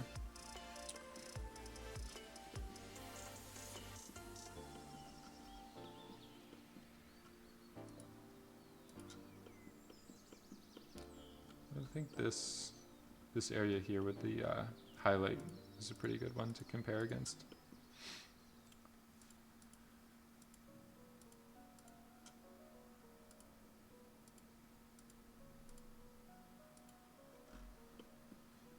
I don't know if I'm doing, I'm just gonna turn off the volumetrics and do one GI bounce just to work more quickly with the interactive renderer.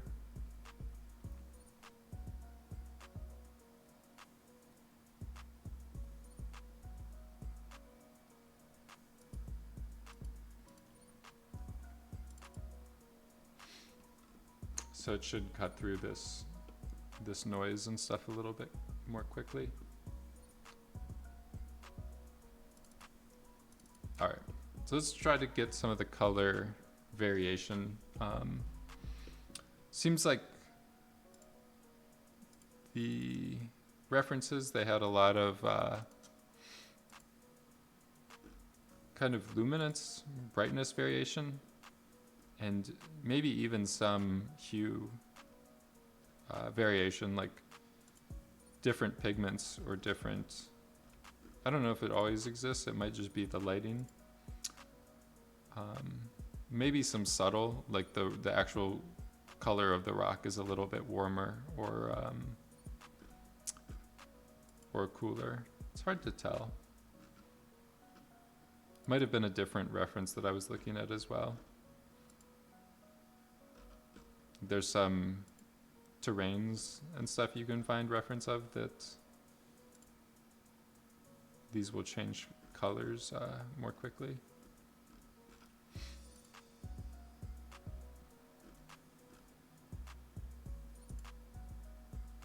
Let's just play around with it and see what happens. This one is kind of some darker and warmer clay. Here you can definitely see the different elevation, like different sediment color or whatever. So let's just get another noise, put it into the surface, and there should be a way to take a photo, make it a color ramp. Some people have made the tools for that, I believe. It just depends on how automated you want it to be. Usually I'm happy just working with the color picker because I feel like there's a little bit of like user control, like user selectiveness you want to put into it. In terms of maybe there's like a green tree, you don't want it to necessarily sample it. There's more specific bands of the color you want to select. But I think I've seen some tools that other people have made that will do a procedural like color grab. Yeah, you can use the eyedropper. It's a good trick.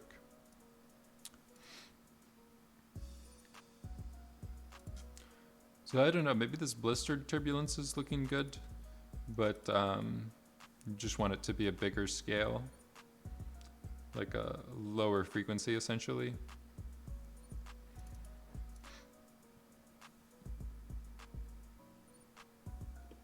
And you can use this with the ramp for redshift. So instead of the mapping being UV, if you just do alternate and then plug this in, then the noise is driving this ramp. So black to white is basically unchanged, but you can now like color the noise output. So instead of black being black, we could make black being like a yellowish or dark, maybe dark orange.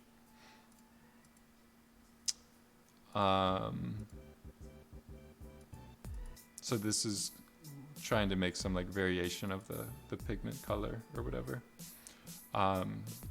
So the material, we were just using this as a constant color. Just gonna copy that and put it in the middle there. Let's just go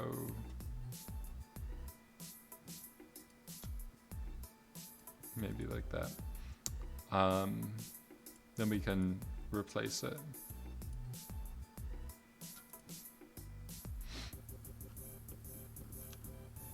If you want it, you can fake kind of detail.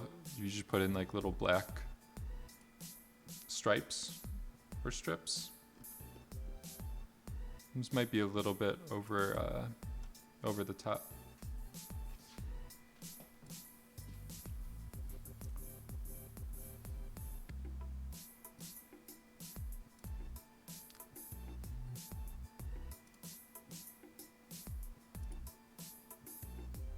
Boom. Headshot.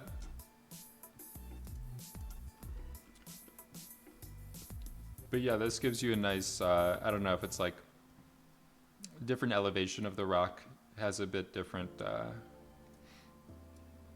coloration or something like that. I don't know what's happening with these. The flags are getting a little bit harder to move around or something. I'm trying to just get it a little bit more subtle of a color variation. I think my bump map, I'm gonna go a little higher with it.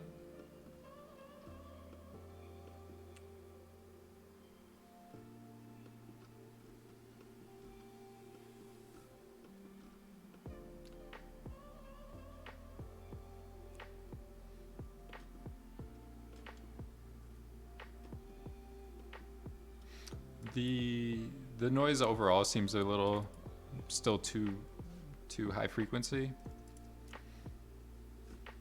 So I just went from 5 to 15. So it's just a little bit, I don't know. It's like you're balancing a lot of different frequencies of noises and stuff like that. You just dial the different ones in to get the vibes. Dial the vibes in. You think it's better? Yeah, it's like, I don't know. It's like takes a lot of practice, but it's always a weird combination of like different things dialed in at lower frequencies and details at higher frequencies seems to help you with your results. I don't know if this. I think my bump map is still not ideal.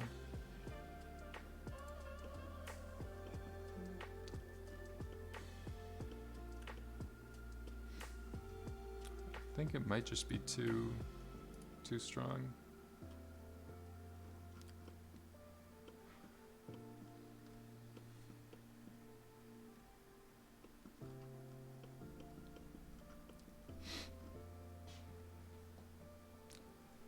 The GI, yeah, I think the GI will help a little bit.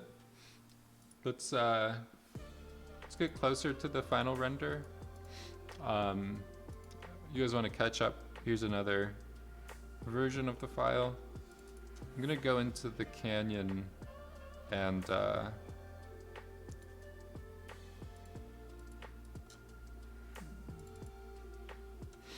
don't know if I can get a little bit more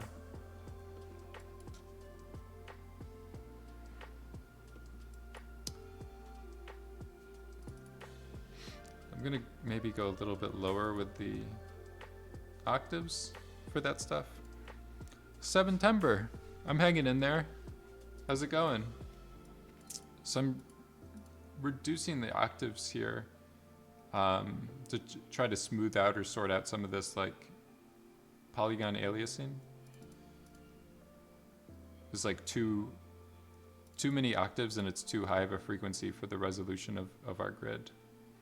So maybe just 4 octaves and we don't have that like stippling or whatever. And then I can push it maybe a little bit higher frequency or higher amplitude.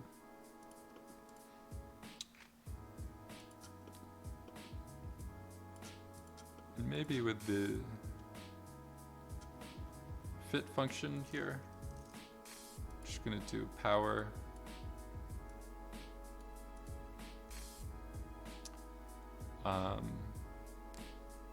So this is like gammaing down or flattening it out. So just expanding subtly, like the areas, applying more of the striations in more areas. So this gets a little bit tricky because we have to kind of backport this changes to these other nodes. But if you're not doing too many changes, it's not a big deal. So we just did that. We went down to 4.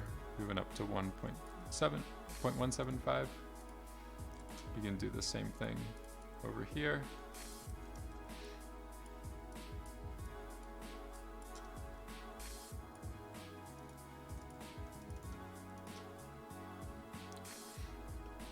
Let's take a look.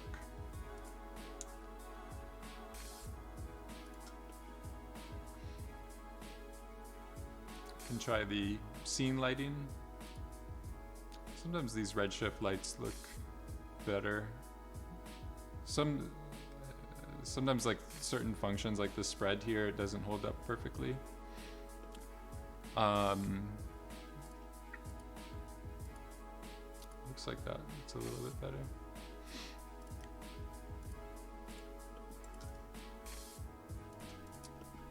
Let's add the GI bounces back, and I think with these optimizations, I've been trying to get better at this, but so I think if we do more light samples,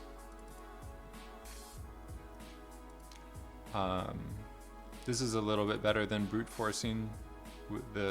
These are like anti-aliasing global pixel samples, but if you can just oversample the specific lighting components, you can optimize your render time a little bit.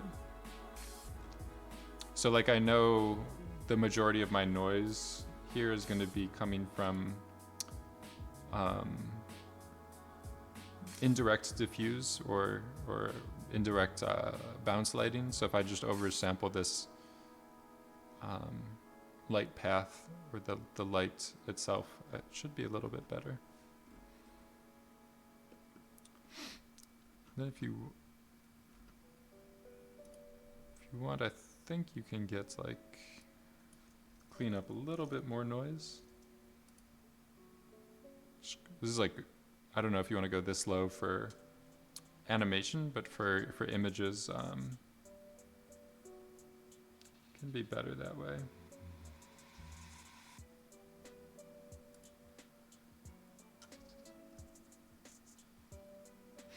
So the error threshold is basically like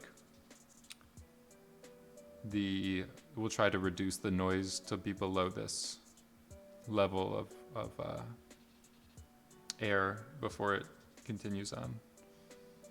I don't know if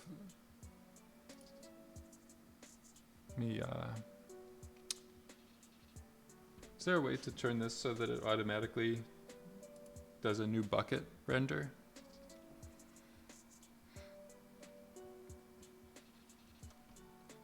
I don't know. Like every time I do a slider change, it will reboot the bucket. So I'm thinking I need a little bit more unified samples, and just gonna go higher with the light samples as well. Let's do a screen thumbnail grab.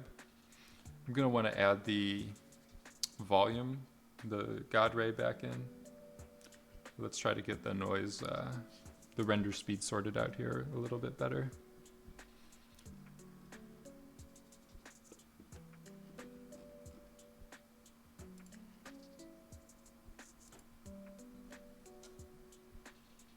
In the IPR settings, so I'm getting a little bit more of that noise sorted out. There might be.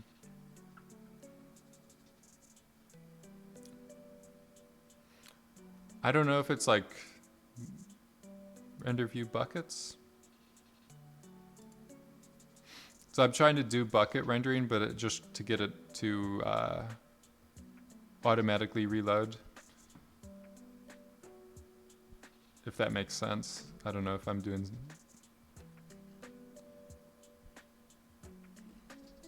I don't know if it's intended to work this way.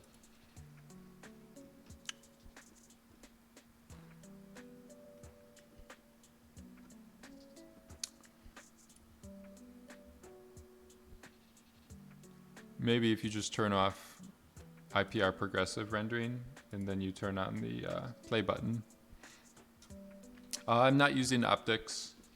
It might work well for stills. I've just had some problems in the past with animation, so that's why I've stopped using it just overall kind of. This is giving me some weird... Yeah, I don't know if this needs to force buckets. Will it work?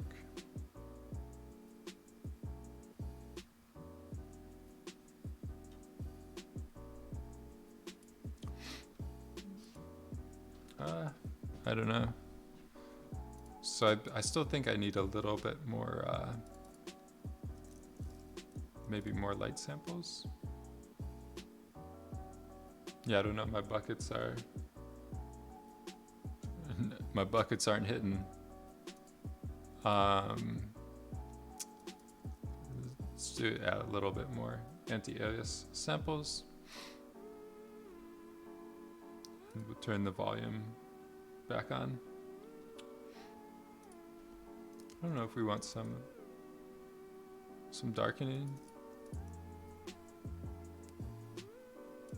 It seems like sometimes you can get a little bit more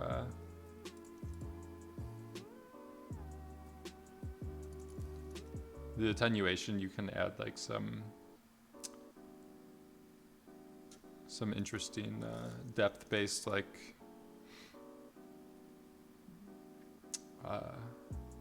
darkening. Is just like, I don't know if in a cave it might make sense, or it's like just the light diminishes more quickly with depth or whatever. The volume looks sick. Thank you. Yeah, it was just trying to match off a lot of the references. Had that kind of splash of light. Helps focus the gives you a place for your eye to settle, or like this one definitely.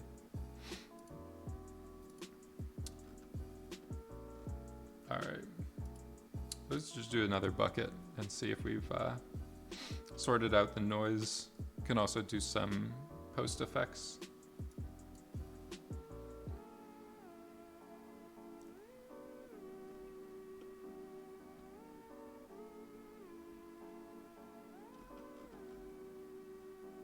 Yeah, it looks like we started to clean up a lot of that noise.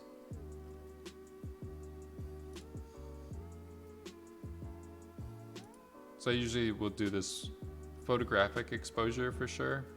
My thought process is you're kind of doing your own tone mapping. So instead of, like, if you're working with a team of people, I would say you want to use ACES, so everyone's like on the same page. If you're just working quickly to try to like make a good picture for Instagram or something like that, ACES for the win. Yeah, it depends. It seems like for people just working quickly, making like style frames, it can be a little bit too much to manage with color spaces. So my theory is like I don't know if it's a theory, but my preference, I guess, is to just to go into these settings until you're getting the look you want. But yeah, I would definitely say ACES if you're working on like an actual production that like you're adding other applications that you want to do operations in later down the road. Do a way to get a single peak in the height field for a volcano.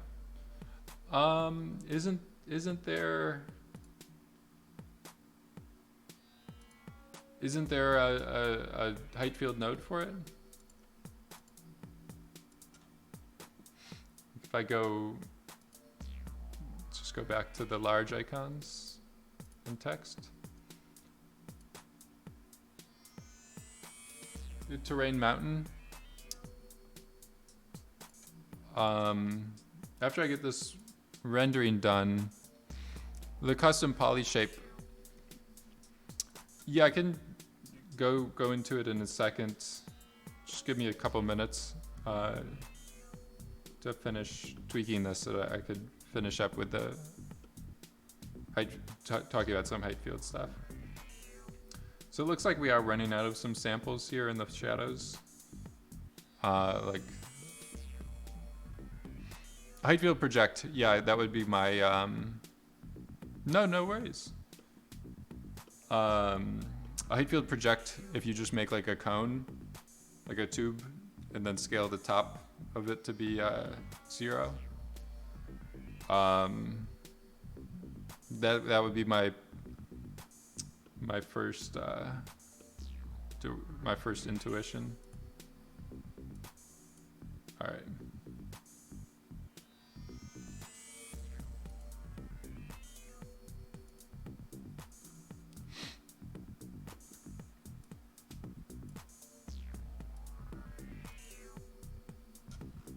I don't know if this, my noises might be a little gnarly, a little like heavy-handed. And I think the scattering, just want some higher scattering.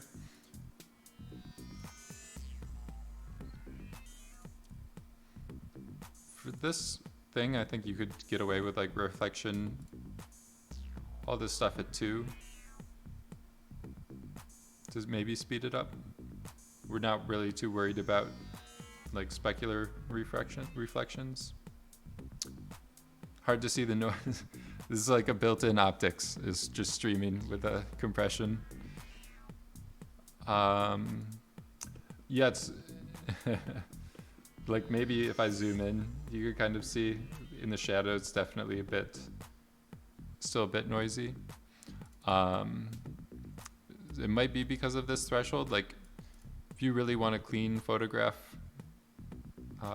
you could do that. And sometimes for final, like I'll generally just increase that.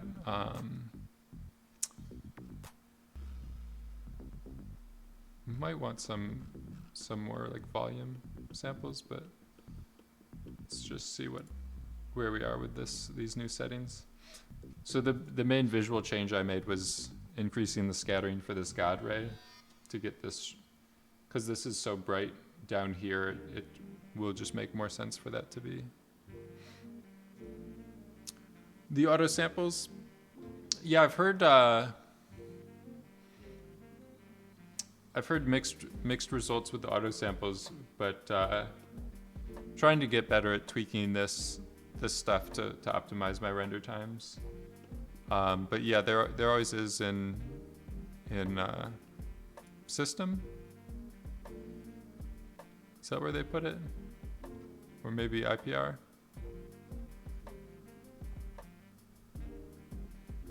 Enable automatic sampling. So that you could try it. You might have better luck with it. But that should kind of balance some of these sampling overrides and stuff for you possibly.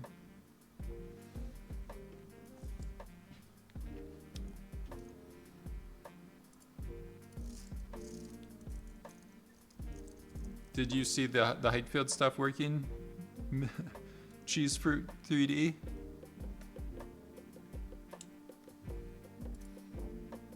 I don't know if it's like this ground illumination is a little bit overexposed.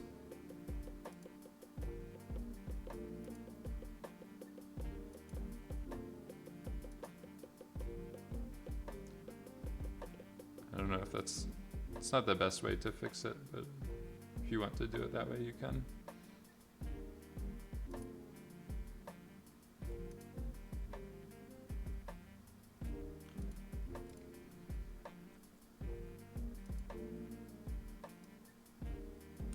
So if you start with the height field, where did it go?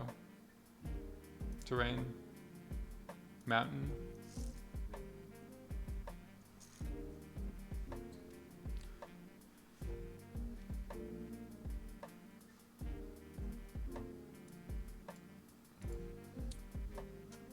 So they kind of show you here with the tube. Yeah, the dip would be another thing. think I'm running too many windows and stuff at the time here. You just stop that for a second. So you could do the tube this way. It just depends, up to you. Like, if I was to try to do this as quickly as possible, I would work with these tubes here. And like, so I think the quickest way to do this would, if you just quite literally like flip one upside down and make it smaller, move it up.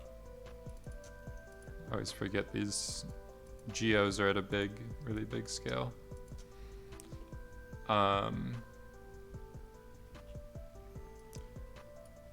Just depends how big you want this hole to be. Maybe the radius is smaller.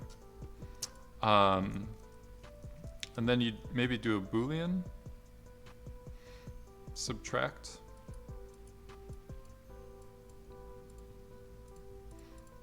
So I think I'm gonna need to make these polygons.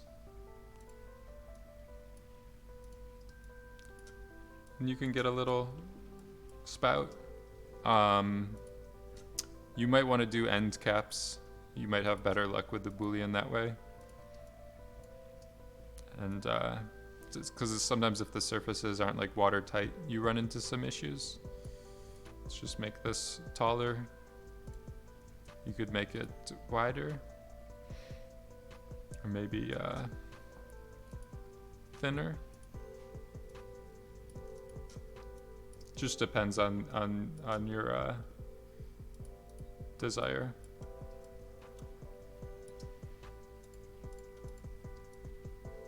Looks like my noise is overpowering it. The blur.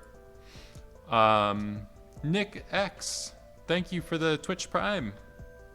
Let's go. So the blur looks like is overpowering it.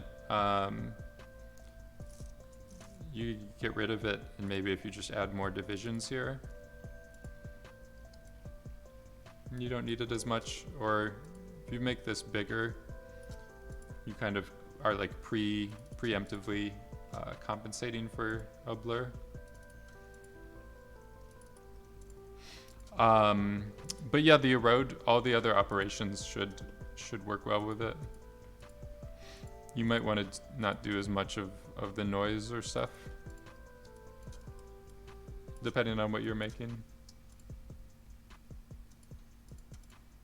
How ancient the volcano is. So I moved the erosion frame up and we'll see. But yeah, it should work. Yeah, of course.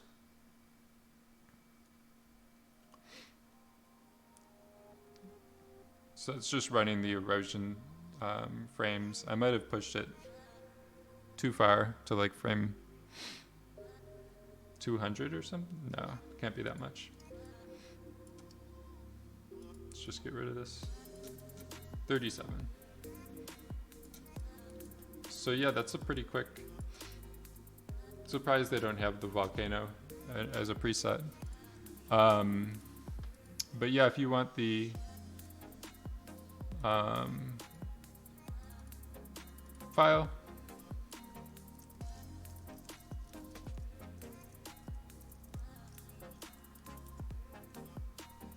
can do a quick transfer.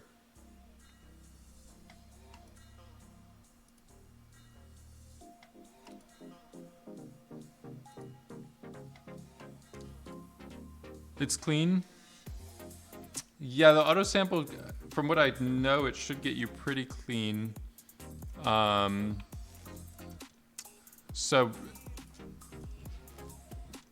what was it's like almost 3 minutes, I guess, if you could include this area.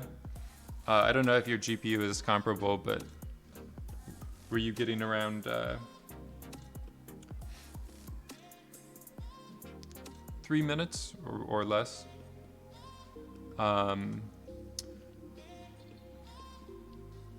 Cheese Fruit, thank you for the Twitch Prime. The tier 1. You did both of them? The hell have you done? The 2070, it's longer. Let me. Yeah, I don't know. There's still some noise here, and it seems like this is. I don't know if this is baked into the geometry. Could just be like pixel aliasing or something. But yeah, if I go up for final resolution, maybe just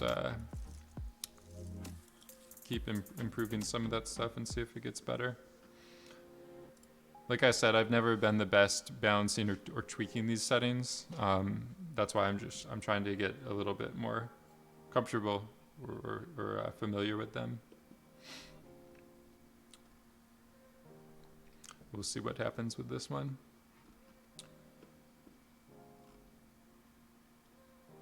So yeah, it's definitely looking a little bit cleaner.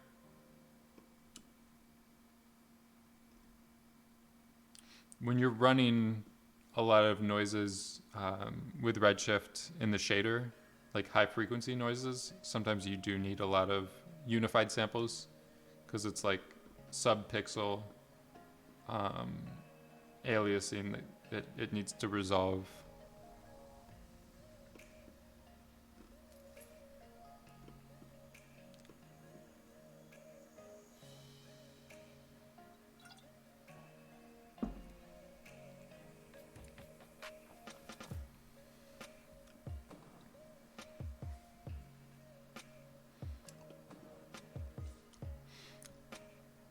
But yeah, it might be, it's always a balance. Yeah, I mean, it depends. Like, I'm getting pretty wild with these settings. With a GPU renderer, you can be a little bit like sloppier. I'm just getting closer to a point of like something that you would do if you have like 10 or 20 minutes to spare.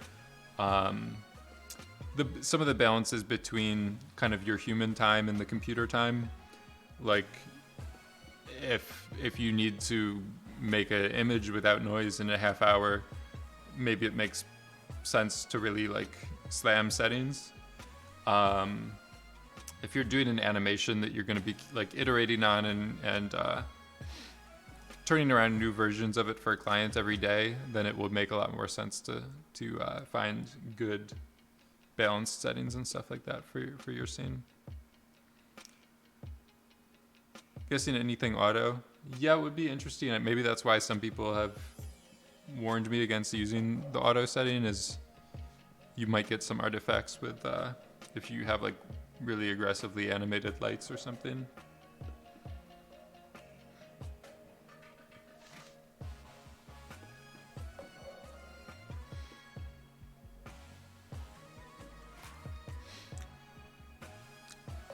But yeah, I think this is getting close to it for today. Starting to run out of time, maybe. But yeah, to push this, I think you guys had some good ideas. Who was it? Alcama was saying to add a blue, add a bit of sky. Could be cool to play around with the base of this and try to get some sandy, maybe like footprints or just some piles or something like the sand is getting blown around. Wasn't you, Alcama? I forget who it was. I'm sorry. Might have been player. I don't remember. River. Yeah. Another thing that could be cool is adding particles of like dust or something in the shaft of light to really get stuff looking photographic or whatever. It was. Yes, just having some. I guess you could go with a wider angle for the camera lens. Show some sky, some clouds. Get back to our references. Maybe even just the God ray itself. Looks like here they have it pretty cool, and that's giving them a good variation.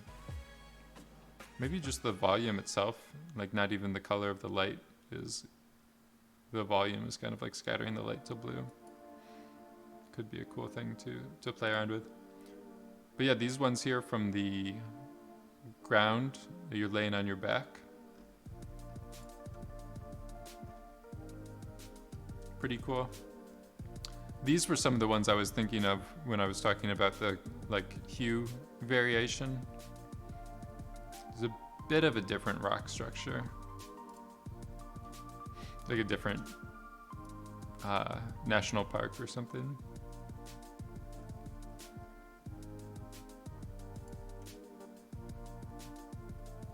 This guy signed his name with the Mickey Mouse font.